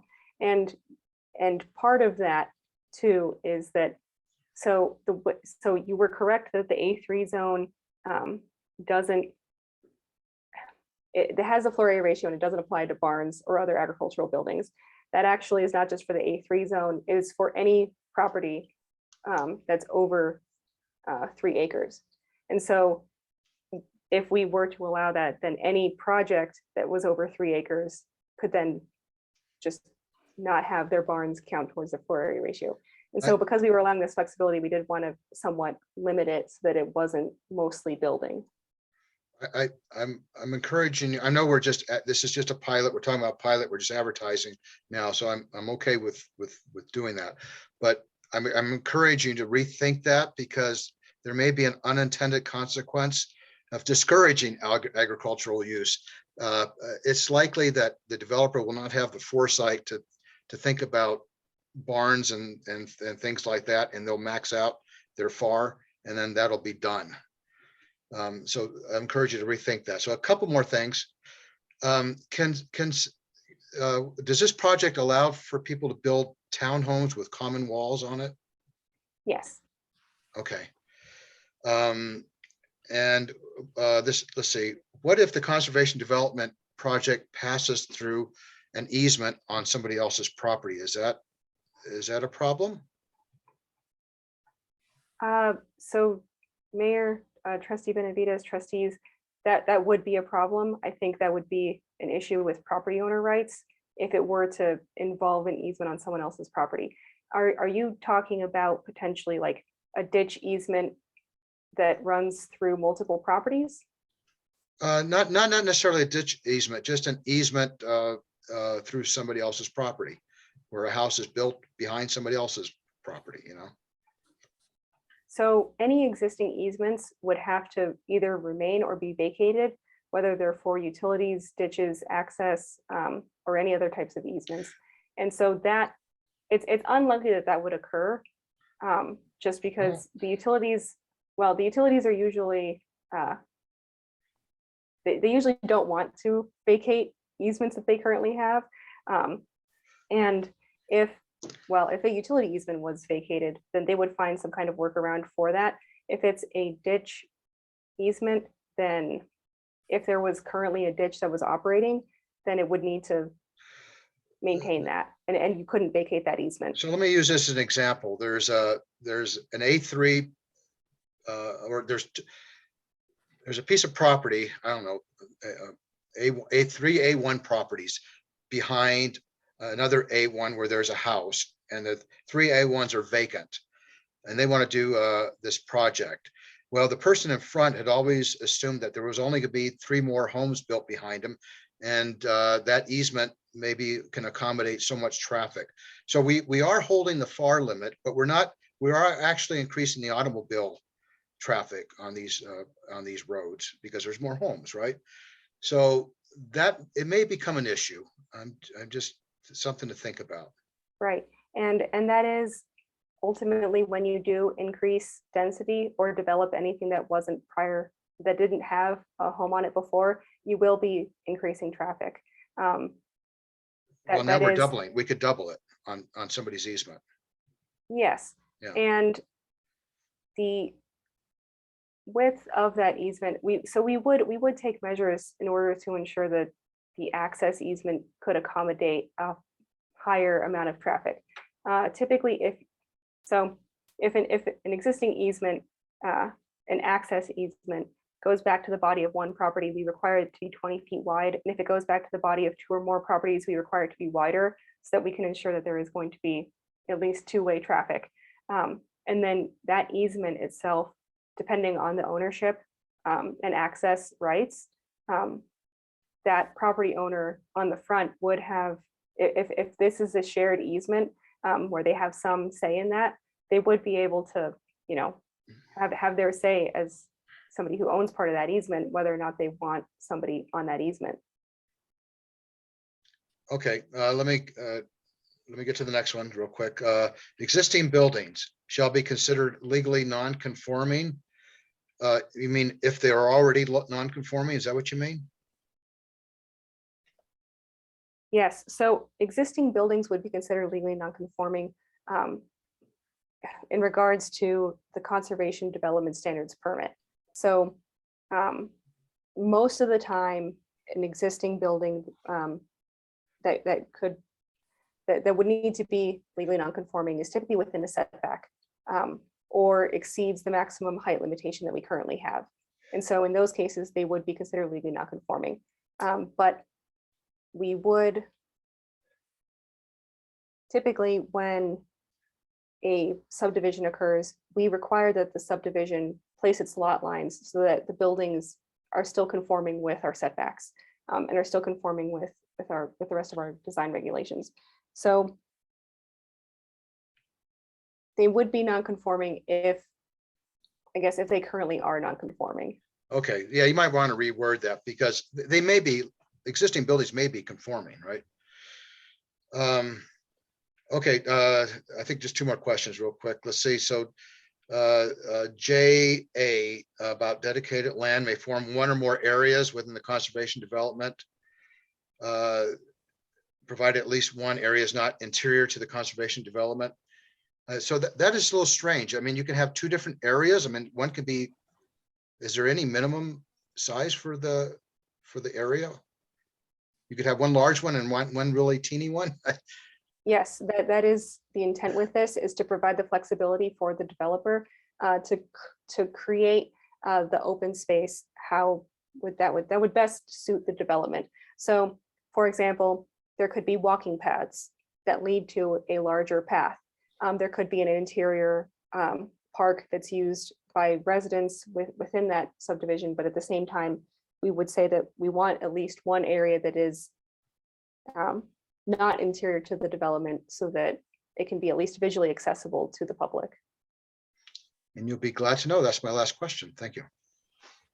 Okay, let's move on to Trustee Lewis. Thank you, Mr. Mayor. First of all, I'd like to say congratulations to Tiffany and Dan and everybody that's worked on this. We've had it presented sort of before us. We've talked about it. We've massaged it. I think we've gone from being very, very restrictive now to encouraging out of the box thinking and ideas to come to us. A couple comments I'd like to say, some to address some of the questions that Trustee Benavides had. First, I think, and it was very clear, this was a directive in the master plan. I sat in on the residential meetings also, and people were very, very emphatic about seeing alternative housing in the village. Our model doesn't necessarily work in today's world of one big house on 1 acre. And I think that's what we heard over and over. First of all, I want to remind everybody, we're talking a maximum of 3 projects. And we don't even have to do 3 of them. So, it's not set in stone. We've given flexibility for them to come in, for us to say, here's the parameters, but boy, this doesn't work for us, this does, redesign it. No, that's not going to work at all, is what we envision the master plan asking for. We also intentionally in this, it only includes right now Guadalupe Trail character area and the 4th Street character area. So we wanted to sort of test this before we opened it to where there's more larger pieces of land. And I think we as trustees, we will see the projects that come in, and I think we will massage them and get them. And I think after each one, we will make adjustments. We're going to go, wow, exactly what you said. This is there. We need to reword that. We need to change that before the next project comes in.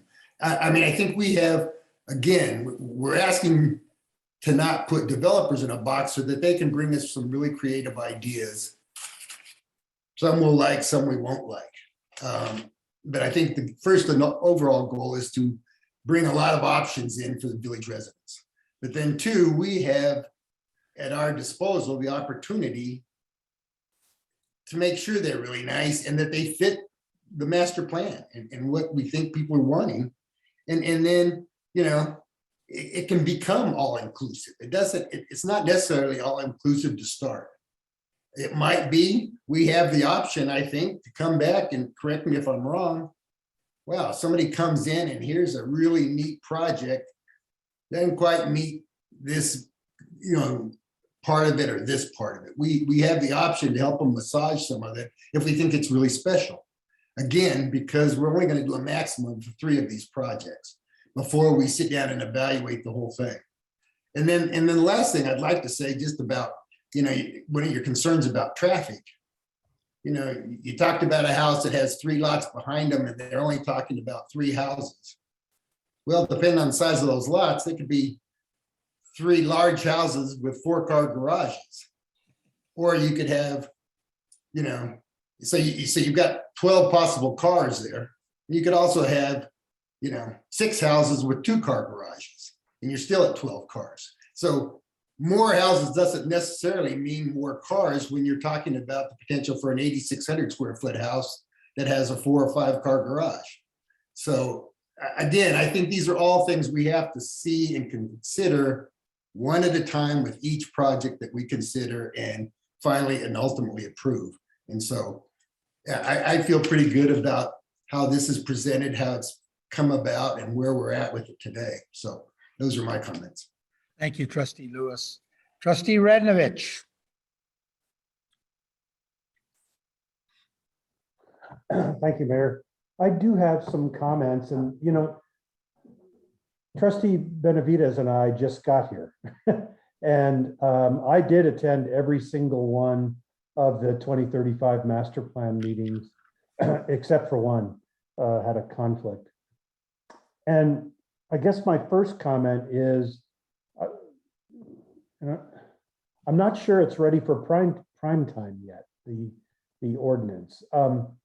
Because of some of the questions Trustee Benavides brought up, I share those opinions, but also because the language in the ordinance refers to our codified,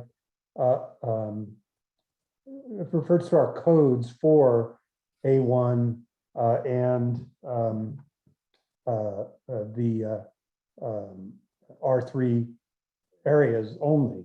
And it makes me wonder if we're limiting what the developers could bring to us in terms of really great creative ideas, as Trustee Lewis talked about. And it makes me think that maybe we should be referring more to the 2035 master plan than just the codes for those areas. That's one thing. I have a question. Did we go and talk to developers at all as we were developing this? I know it's been on your radar for a year, but did we go and actually talk to them? Tiffany, you want to answer that? Yes. And also, just in terms of reference, and I also just want to circle back to Trustee Radnovich's comment about like specifically mentioning like the A1 zone and like the R3 zone. So because this would be an ordinance, it would be tied to our codified ordinances, and short of repeating everything that's within the A1 zone, we reference back to it. And we, in the purpose and intent, we allow this to be applied to any one of our residential zones. But really the only residential zone that this falls back on is the A1 zone, only for the permissive and conditional uses, so that we make sure that it is still residential and agricultural. The A1 zone uses are actually what are actually also referred back to in like the R2 zone and the R3 zone. So essentially any residential property does fall back on the A1 zone. So that's why that one is specifically mentioned. Okay, Trustee Radnovich, go ahead. I have quite a few questions again. Go right ahead.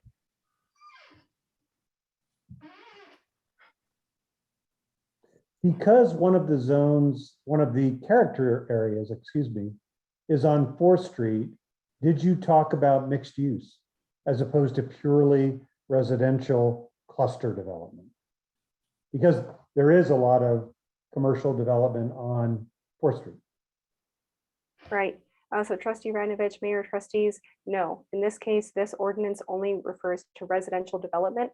And right now, our current C1 zoning for commercial retail along 4th Street allows for high density residential, mixed use, and commercial uses. So if somebody did want to do a mixed use project, in that case, they would need to do that in the C1 zone. Because this is going to be applied to properties that are currently already residential, we do want to maintain that residential character for residential properties. So does this only apply to the A1 zones past the setback for the commercial areas on 4th Street? This applies to any residential zone, so A1, R2, R3, A2, and A3. In the village, it includes just pretty much everything offset from 4th Street in either direction.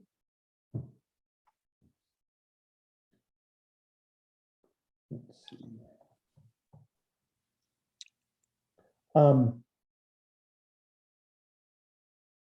On your definitions, what does conservation development means? A subdivision in which lot sizes, well, no, never mind. I won't ask that question right now. One of the things that the ordinance doesn't mention, and I've done quite a few conservation developments in my time, is that part of the reason for having open space is to reserve some of the features on the land. You mentioned acequias, as opposed to just purely leaving 30% of the land. When, as an example, when high desert was developed in the foothills, the area of the open space, which was about 30%, was arroyos and was kind of rock outcroppings and so forth. We don't have rock outcroppings or arroyos in the village. We do have acequias, but we also have other cultural aspects to some land that may want to be kept. And so when you start with a conservation development and doing the land plan for it, you look at those features. And so, for instance, if there's a grove of cottonwood trees, that may be something that we want to keep, that the developer would probably want to keep, maybe not. But I think we ought to note in the language that it starts with trying to conserve those types of resources, features and trees, groves of trees, obviously acequias, you mentioned that. But that's the first thing you do, is you look at those features and try to ensure that that they are kept as part of the conservation area. And it doesn't mention anything like that in the ordinance. So I would encourage you to add that to the language. So that's really the first step. The other thing that I wondered about is where it says open space recreation. There's some sensitive, and that's under the definitions, I believe. Yeah, it's under specific definitions on the second page. I'm looking at page 70 in our packet. It mentions that those can be swimming pools, play equipment for children, ball fields, and court games. These could be very sensitive, and I have nothing against playing games. I play them myself, but these could be very sensitive in certain neighborhoods. And so, especially ball fields, I don't know what that quite means, but you know, if the development were big enough to have a baseball field, that could be an issue for nearby neighbors. And so I worry about that language. The same with court games and the like. So after everything that's happened with the Casa Rodena case that we'll be hearing next week, I wonder if that open space should be more leaning towards the agricultural and less leaning towards ball fields, especially given that a 3-acre site could be a real problem for neighbors. So just throwing that out there. Let me mention that.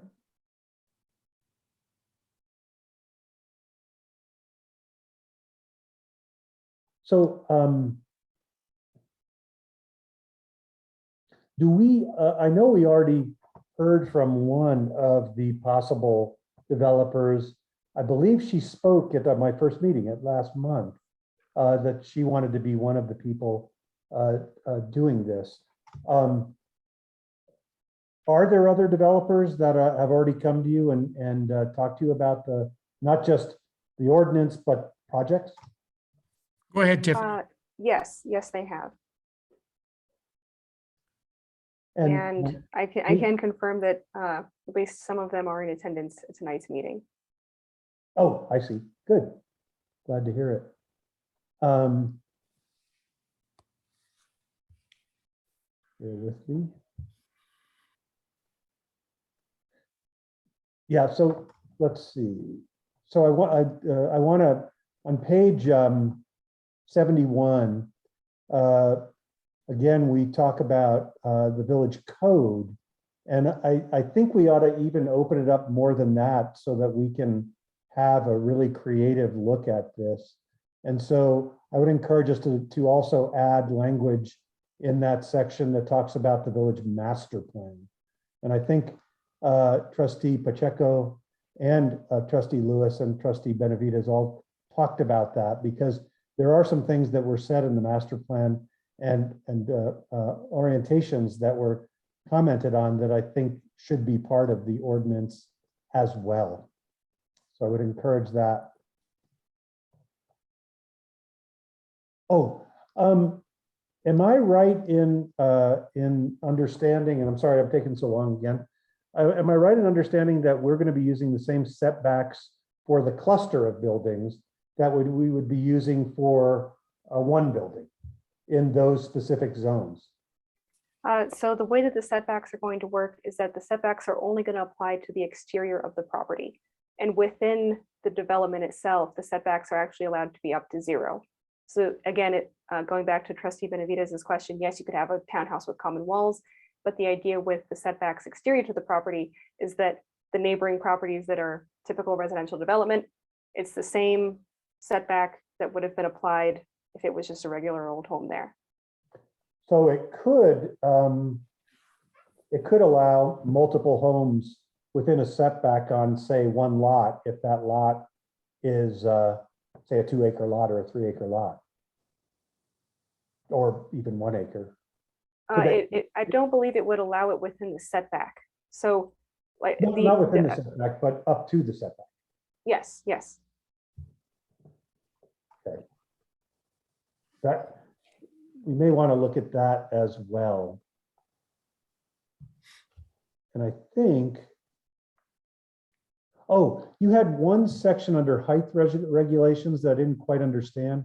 On G2 on page 72 of our packet, it says fences and walls as regulated in the A1 zone within the following modifications. Dedicated land shall not be divided by fences or walls. What was your thinking on that language? The intent there was to try and keep the dedicated land to be continuous. But to be fair, upon reflection, maybe that would be hindering for agricultural uses. So that is something that could be reconsidered. The idea, though, was that you wouldn't have the contiguous open space, ultimately not contiguous with walls. Right. That makes sense, Tiffany. But yeah, I thought the same thing. There could be agricultural or other kinds of cultural walls and fences that might be appropriate in those open space zones. I think I'm on my last question, so thank you for bearing with me.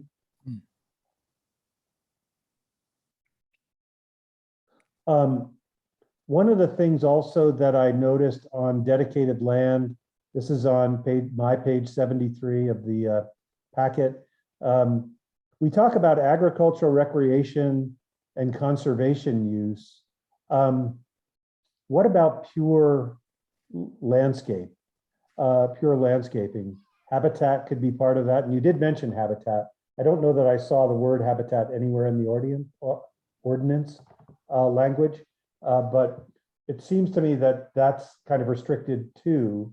And there could be, for instance, look at Los Poblanos. The developer might want a row of trees leading right down the main road of the development. That's purely, to create a place there, purely to create that character.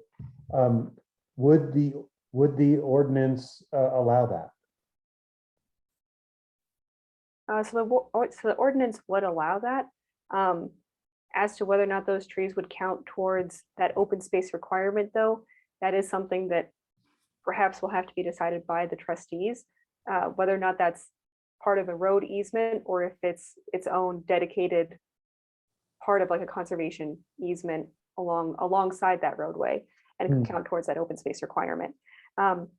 Landscaping could count towards that. The open space conservation definition was essentially just trying to be unimproved land. And then however that naturally would occur, it can be altered, but the intent of that was to be wildlife or natural grasses, natural landscaping conservation. Yeah. I just throw out there that maybe there are some opportunities missed there. And the other thing is it would fall on the trustees to make those decisions later on.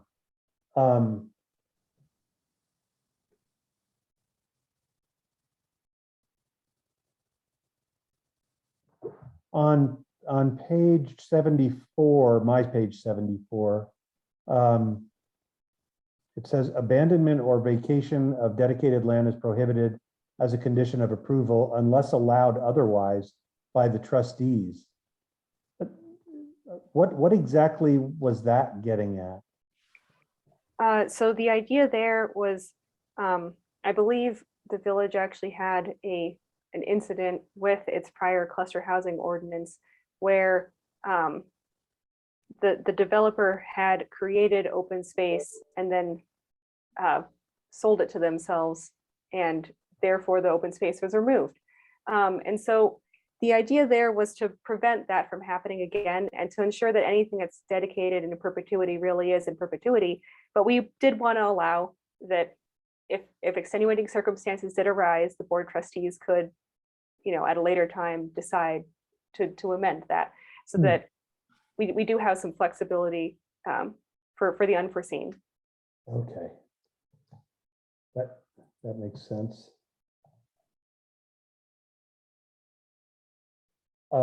One thing I was going to mention, as you know, and I'm sure that the counselor knows, Counselor Winter, covenants aren't very enforceable under law. It really takes everybody in the development to take the person that's going against the covenants to task. So just saying that doesn't have much teeth to it, and maybe that's okay in this particular case. I noticed that you talk about sewer systems under K. What about utilities? So utilities will still be required to be connected when a development would go through our subdivision process. Because it's a major subdivision, it would be required to have a subdivision improvements agreement that would ensure that utilities would be installed. Otherwise, they would provide the funds for the village to install them. The reason why sewer systems specifically is called out is because we have a sewer system ordinance where if somebody was far away enough from the stub out, they didn't have to connect. They could use a sewer, or they could use a septic tank. And so with new development, we're wanting to just ensure, even if a portion of the development is past the stub out, the entire development does have to connect. That could, just saying, that could make a developable land maybe in a place that's not developed, that shouldn't, that would have a hard time being developed, too expensive to develop. So, but I just looking at it from the developer's point of view. I think that's it. Okay. Oh, one more thing, I'm sorry. On page 76, because the landscape and the conservation easements are so important, why not require a landscape plan along with all of the other plans that we're asking for in the approval process? Because I didn't see one in there. Go ahead, Tiffany. That's a fair addition to that section. And I guess, which is very fair. I think I assumed that they would show us what was on there, but that's good to just ensure that they will do that. Yeah, I think it's important considering that it's a conservation development and it's trying to conserve landscape. So whether that's revegetation or formal landscaping, yeah, I think it should be on there. Thanks, Tiffany. Yeah, that is everything that I had. So I guess in closing, again, I'm not, I know that the mayor and Trustee Lewis and Trustee Pacheco have been down the road on this. Trustee Benavides and I haven't, and I'm not trying to hold things up because I'd love to see these happen, but there's quite a bit of comment and change that we've made or requested. I would just comment that it might be worth looking at some of those one last time before we advertise.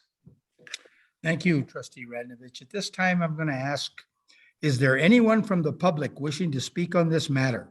If so, please use the raise your hand button.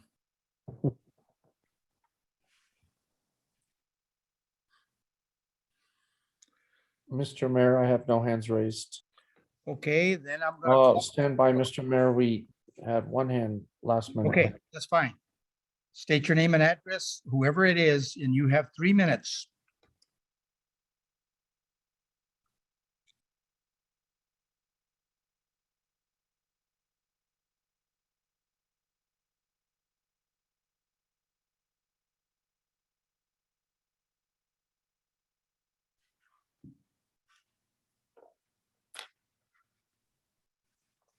Hello, can you hear me? Yes. This is Kay Beeson, 6429 El Caminito de Guadalupe. And I have a couple of comments. You know, I have a little small project really at the intersection of Guadalupe Trail and Mullen Road. And over the years, the A1 zoning requiring 1 house per 1 acre is, as we all know, is not always the best way to kind of promote what we're trying to do here in the village. I'm hearing that I have to have 3 acres to participate in the program. I have 2.5 acres. 2 of the acres are zoned A1 and my half acre is also zoned A1. And I guess I don't understand why we want to impose a 3 acre requirement and not allow someone that has a smaller project like me that would be able to create a more affordable housing instead of back to what Mr. Benavides said, you know, they can still be very expensive. And I've been contacted by a lot of the village residents who want smaller homes in a gated area that they can travel, leave. And I think I could provide that with my 2.5 acres. But if you impose a 3 acre, it's just like telling me I have to have 1 house on the 1 acre. It's another imposition of restriction that doesn't allow for some creativity. So that would be my comment, is I wouldn't want to be excluded from a program, but I might be able to really feel a need here. So anyway, that's my comment on that. On open space, yeah, I have a development plan that allows for winding paths through the project. I think it'd be great for people to get up and be able to go out and take a walk through the project. And that would be my open space. I'm not saying that you would approve that. I'm just saying I don't want to be not allowed to present it as a creative way to be out of the box and provide something that's not one area. I mean, I've seen projects where they have communal gardens or they have single areas that are being used and they're not maintained. And so I think I just hope that you have an open mind and will allow a smaller project to come in, even though I don't have 3 acres, and to be able to present something to you that might be a little bit more creative and might fit the needs of some of the older people in the neighborhood. Thank you. Thank you, Kay. Is there anyone else from the public wishing to speak on this matter? If so, please use the raise your hand button.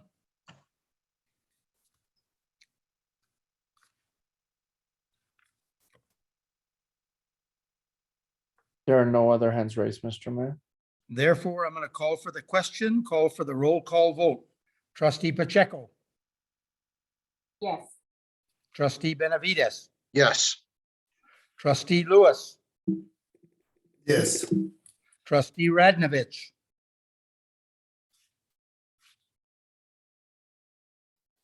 Sorry, I was muted. I have a question. Go ahead.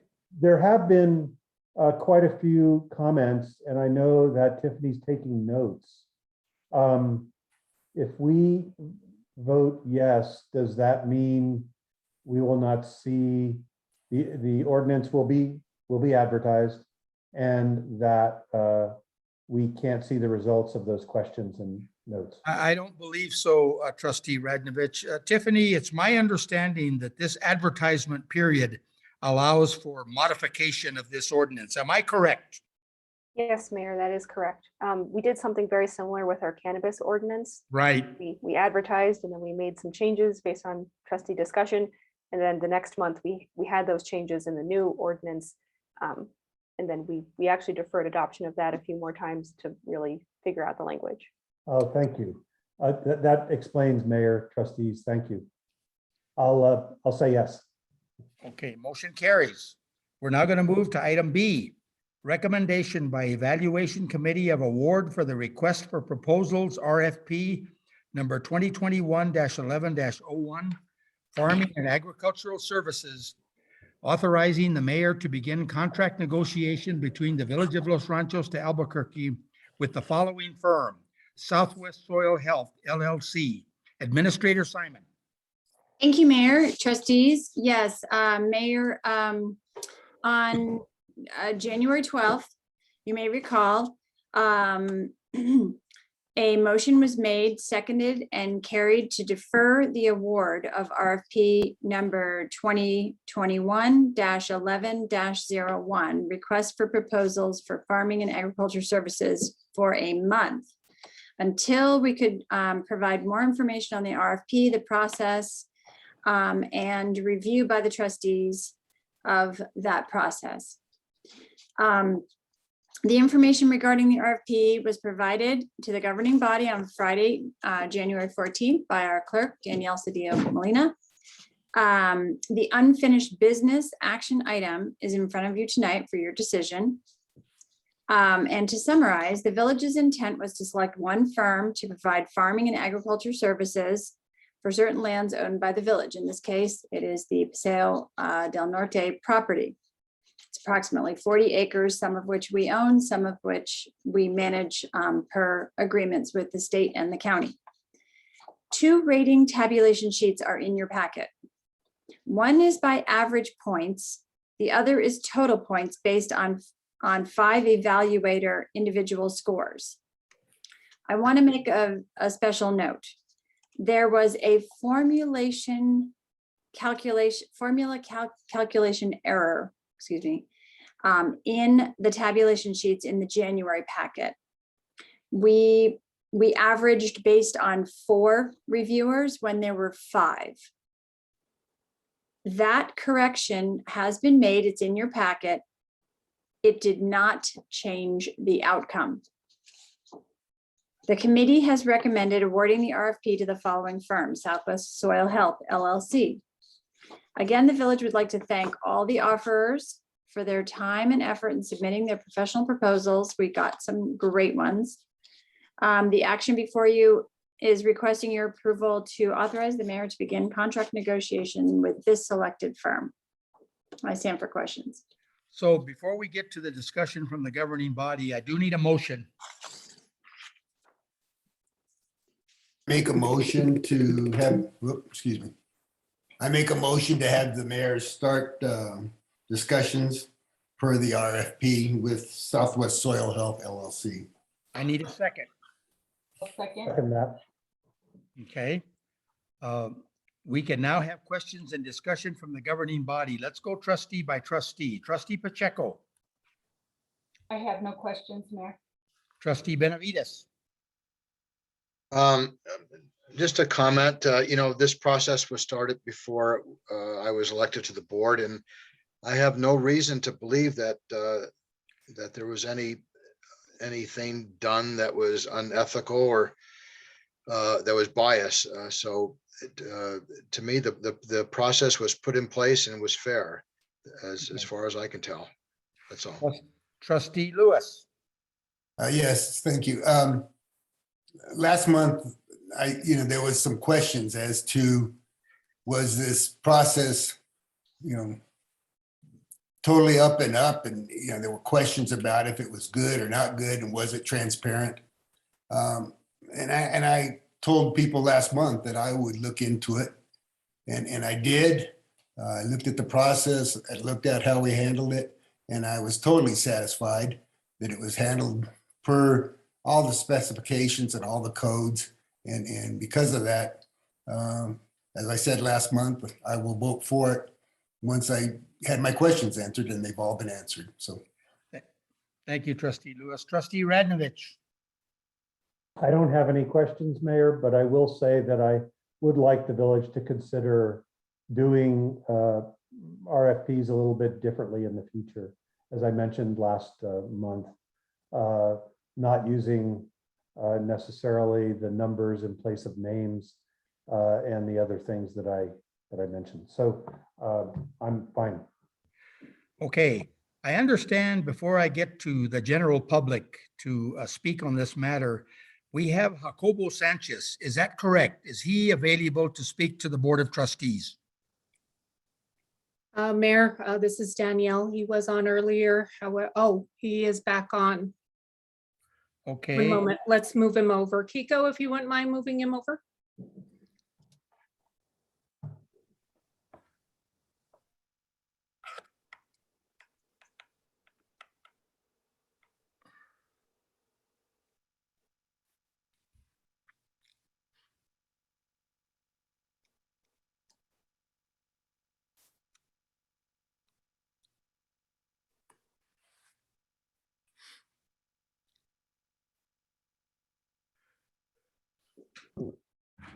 Mr. Sanchez, if you wouldn't mind unmuting and your both audio and video.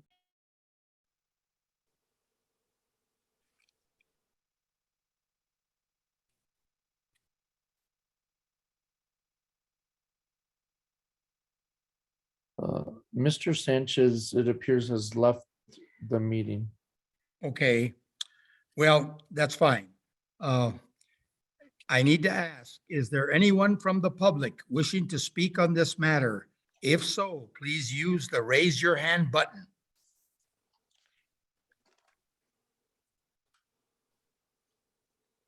I have a hand raised, stand by. Go right ahead.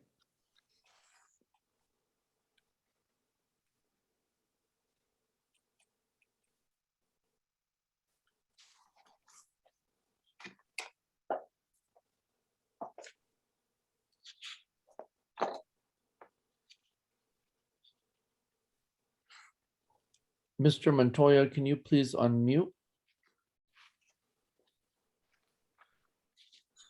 State your name and address, and you have 3 minutes, Mr. Montoya. Okay, my name is David Montoya. I live at 517 Pueblo Solano Northwest in the village of Los Ranchos. Go ahead. Well, I realize that you're talking about some very important subjects today that are much bigger than the one we're talking about here. But I want the board to recognize that, well, I think that the board should not approve on this RFP until the old business is taken care of. Because what I'm afraid of, we're headed towards a situation that cannot be brought back. And I don't think it's proper right now to talk about all the problems with the RFP. Some of that was discussed before. There were only 8 pages that were allowed on if somebody turned in a report that had more, a proposal that had more than 8 pages, that they would be disqualified, and various things. But I don't think that's the biggest thing. But I think there's some old business that needs to be resolved before we move forward to approve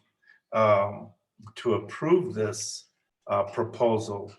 The village approved this, purchased this property back in 07 or 06. And I put in, with the help of my company, put in this this entire, I put in this entire open space that we have out there. And I think that some of this old business needs to be taken care of before we move forward. We're leaving ourselves open to problems in the future. And I think we can, I think that should be delayed at least until we're able to resolve the old business here. Thank you, Mr. Montoya. Is there anyone else from the public wishing to speak on this matter? If so, please use the raise your hand button.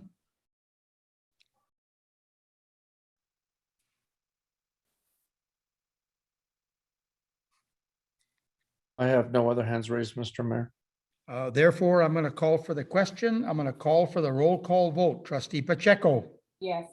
Trustee Benavides, Yes. Trustee Lewis, Yes. Trustee Radnovich, Sorry, Mayor. Yes. thank you. I'm going to move to item 9, new business.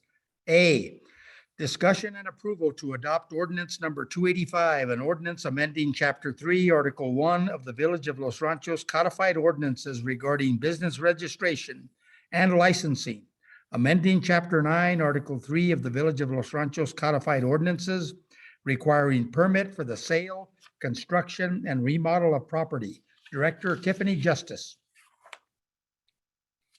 Mayor, trustees, this ordinance was presented last month. I'll go over this in just a little bit more detail. So as the mayor mentioned, this basically clarifies the sponsorship and permitting of vendors at the Los Ranchos Art Market. And this also changes our parcel permit requirement for contractors to an annual business license. So going through the changes, the first page, the additional language, let's see, clarifies that a contractor, even if they don't have a physical place of business in Los Ranchos, their construction site is considered a business for the purpose of getting a business license. And then the art market changes clarify that when a vendor at the art market is they're required to get a vendor's permit through us, and this also removes the sponsorship from the Village Agricultural Committee. And these changes are consistent with an agreement between the village and the art market. Under Article 3, the requirements for permits to sell, construct, and/or remodel real estate in the village limits. I'm just going to provide a little bit of context here. The village issues parcel permits to both realtors and contractors. A realtor has to obtain a parcel permit for each property they sell, and they're given a yellow sign. You've probably seen it's attached to real estate signs. And the contractors also have to obtain a parcel permit, but we typically tend to issue them a yellow sign only if they're doing construction for more than 3 months. And so most communities require that a contractor has a business license with the jurisdiction to do work in their jurisdiction. And our current requirement for a parcel permit kind of penalizes contractors who do multiple jobs in Los Ranchos within a single year, because they're essentially paying the equivalent of a business license multiple times. Both the parcel permit and the business license registration are $35. And so the only real loss in revenue that the village would see is from contractors who do multiple jobs in the village in a year. And based on the past 5 years, that averages about $300 a year. And instead of being required to post the yellow sign, they'd be required to post their zone review permit to confirm that they have a permit with us. This will also help with just residents who are looking at construction and wondering whether or not something's permitted. They'll be able to see that there's a permit there, as well as our code enforcement. And so the changes here essentially keep the parcel permit requirement for realtors, remove it for contractors, and change the requirement to a zone review permit being posted instead. And I stand for any questions. Thank you, Director Justice. Before we get to questions and discussion from the governing body, I need a motion. I'll make a motion to approve to adopt ordinance number 285. I need a second. I'll second that, Mayor. Thank you. Now, is there any discussion from the governing body or questions? Being none, I'm going to ask the question. Is there anyone from the public wishing to speak on this matter? If so, please use the raise your hand button.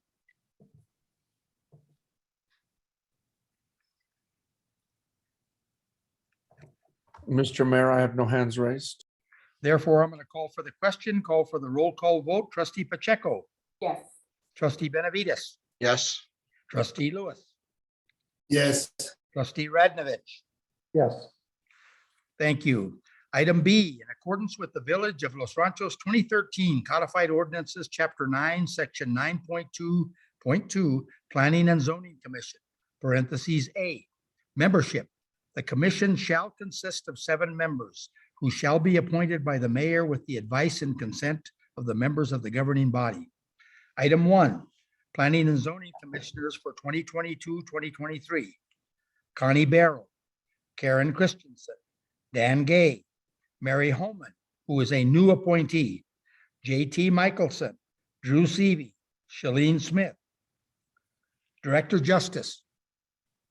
Mayor, trustees, you'll see now that there's 6 commissioners that are slated to be reappointed this year, and then 1 new commissioner, Mary Holman. Her letter of intent and resume is included in the packet. And she is, of course, a village resident, and she brings a lot of experience to the commission as both a former commissioner and a former trustee. And so we think that she would be a great addition to the commission, and I'd appreciate the appointment and reappointment of the commissioners. Thank you, Director of Justice. Before we get to any discussion from the governing body, I need a motion.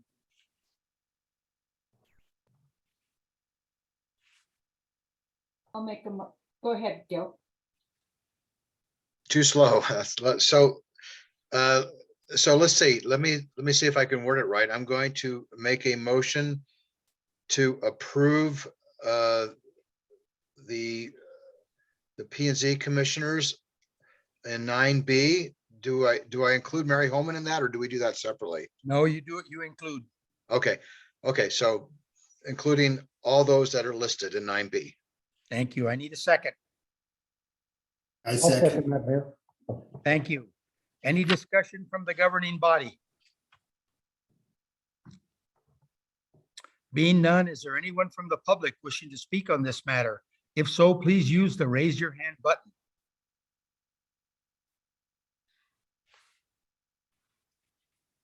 There are no hands raised, Mr. Mayor. Therefore, I'm going to call for the question, call for the roll call vote. Trustee Benavides. Yes. Trustee Lewis. Yes. Trustee Pacheco. Yes. Trustee Radnovich. Yes. We now move to item A, the final item, which is trustee informal discussion. Before we get to each trustee, I want to make a statement. We have received an invoice from Mr. David Montoya. I believe that there should be an item on the March 9th agenda at our Board of Trustees regular meeting to have the trustees discuss this invoice. All of you have seen it. Therefore, I'm going to move to each trustee with their informal discussion. Trustee Pacheco. Thank you, Mayor. I would just like to, I guess, concur with the comments from Mr. Joe Craig with regard to making sure that we have enough staff to work through the projects that we have upcoming in the next year. So I just want to make sure that we keep that in mind when we're putting our budget together for next year. And let's see, I also just wanted to remind residents and the Friends of Los Ranchos to come visit with us at the Matanza on the 19th of February. Thank you, Trustee Pacheco. Trustee Benavides. So I want to say that I liked the presentation from Catherine Jackson in regards to the mistletoe. I have noticed mistletoe in many different cottonwoods. You know, we have the Rio Grande River cottonwoods that are the native variety. And at first I thought maybe they were immune because I was noticing more parasites on the hybrids, but then I took a walk along the bosque and no, they're there as well. So it's very interesting. And I also see them in corrals. So yeah, I don't know what the heck to do about that. I mean, our jurisdiction does not stretch into the bosque, but yeah, I'd like to see somebody at least give that some thought as to whether or not this is an issue. So first thing was that, and then about water rights. You know, the village is buying water rights, and I think that's a good thing. But we have to remind ourselves that with these water rights that will belong to the village, and they're not helping private farmers, and unless there was a way for us to turn around to turn those water rights and leasing them to farmers that may need that. So I would encourage the village to, since we're looking for water rights, let's also share that information with private farmers that might need that as well. Okay, so that's that. Let's see, was there anything else? Oh yeah, there's one other thing. Yeah, this may be a public safety issue. So the elderly have issues climbing up the ditch banks when there's work done, because typically they pile a lot of extra dirt and it can be very steep. And actually, I talked to Mary Dunning about one particular example on Green Valley. And now here's an example where they brought in dirt to fill in the ditch so they could drive over the ditch. And then I don't think they hauled that dirt back out. So there was extra dirt left, and that bank is steep. So she said, oh yeah, Mary Dunning said, yes, we were very short on labor, but I'll get back to you and we'll see if we can remove that dirt, but I think there are other examples of that. And in terms of walkability, we have along our roads, we have some private right of way that goes like, it's basically like a shoulder. What are we supposed to do about vegetation that grows in that so that people can walk along that shoulder without having to walk in the road? I think we should have a discussion about what to do with that. Okay, thank you. That's a great comment. So we'll take that under advisement. Trustee Lewis. Yeah, first I'd like to, last month I emphasized that I thought we should have a strategic planning session to And we address will. all these different kinds of issues that are the village is facing. And I think some of the issues brought up tonight emphasize the need for that. Yes. Also, I just wanted to point out, I think we have to be very careful. There's a lot of plans that Fred listed for traffic signals, stop signs, things like that.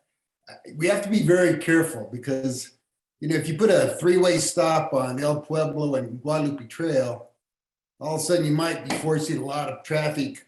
All of a sudden we have a problem on Ortega, or all of a sudden we have traffic somewhere else on Green Valley Road or something else. So we have to be very careful because this pressure from the traffic going east side to west side and back, it's going to go somewhere. And unless we push it all the way out to, Paseo del Norte or beyond, we're just going to move them from one road to another road. And so I think that we need to encompass a bigger plan so that we don't just stop a problem one place and create a bigger problem somewhere else. And those are my comments. Thank you, Trustee Lewis. Trustee Radnovich. Thank you, Mayor. I have a few things myself. I've been looking at the part of Rio Grande Boulevard that kind of between the Agri-Nature Center and Los Poblanos up to Big Jim Farms and even beyond to Dietz Farm Plaza. And I know Dietz Farm Plaza is outside of the village, but given what I saw one of the days that I was actually campaigning for this position, when Big Jim's had a large kind of festival, I believe it was at Halloween, at their site, I thought, why don't we, and if you look down down further south on Rio Grande at the old Sims property, years ago, a trail was put in front of that property and some landscaping. And so I thought, with all of the people that come walking out of Los Poblanos and potentially, especially during our events, the Agri-Nature Center and Big Jim's, that we ought to consider some kind of trail to make those connections easier and to make it easier for people to cross across Rio Grande, and actually even more so across the bridge on Montano, because it's really a daunting act to cross that bridge at Montano. And why wouldn't those residents in that part of town and part of the village and others that might be visitors at Los Poblanos want to walk down to Dietz Farm Plaza see what they have down there. And so I've just been thinking about that. And the other thing that's part of that is, and you've seen it, I'm sure, when cars park angle in front of big gyms, that is a gigantic slope. And cars have, I've done it myself, they have a really hard time backing out of there when they park there. And so it seems to me that formalizing the parking in that right of way in some way, and maybe even grading it down to big gyms, would be a really good thing. And making all those connections from Los Poblanos area, Agri-Nature Center area, down to big gyms and maybe beyond to our village limit at some point would be a really good thing for us to do. I think it would really help.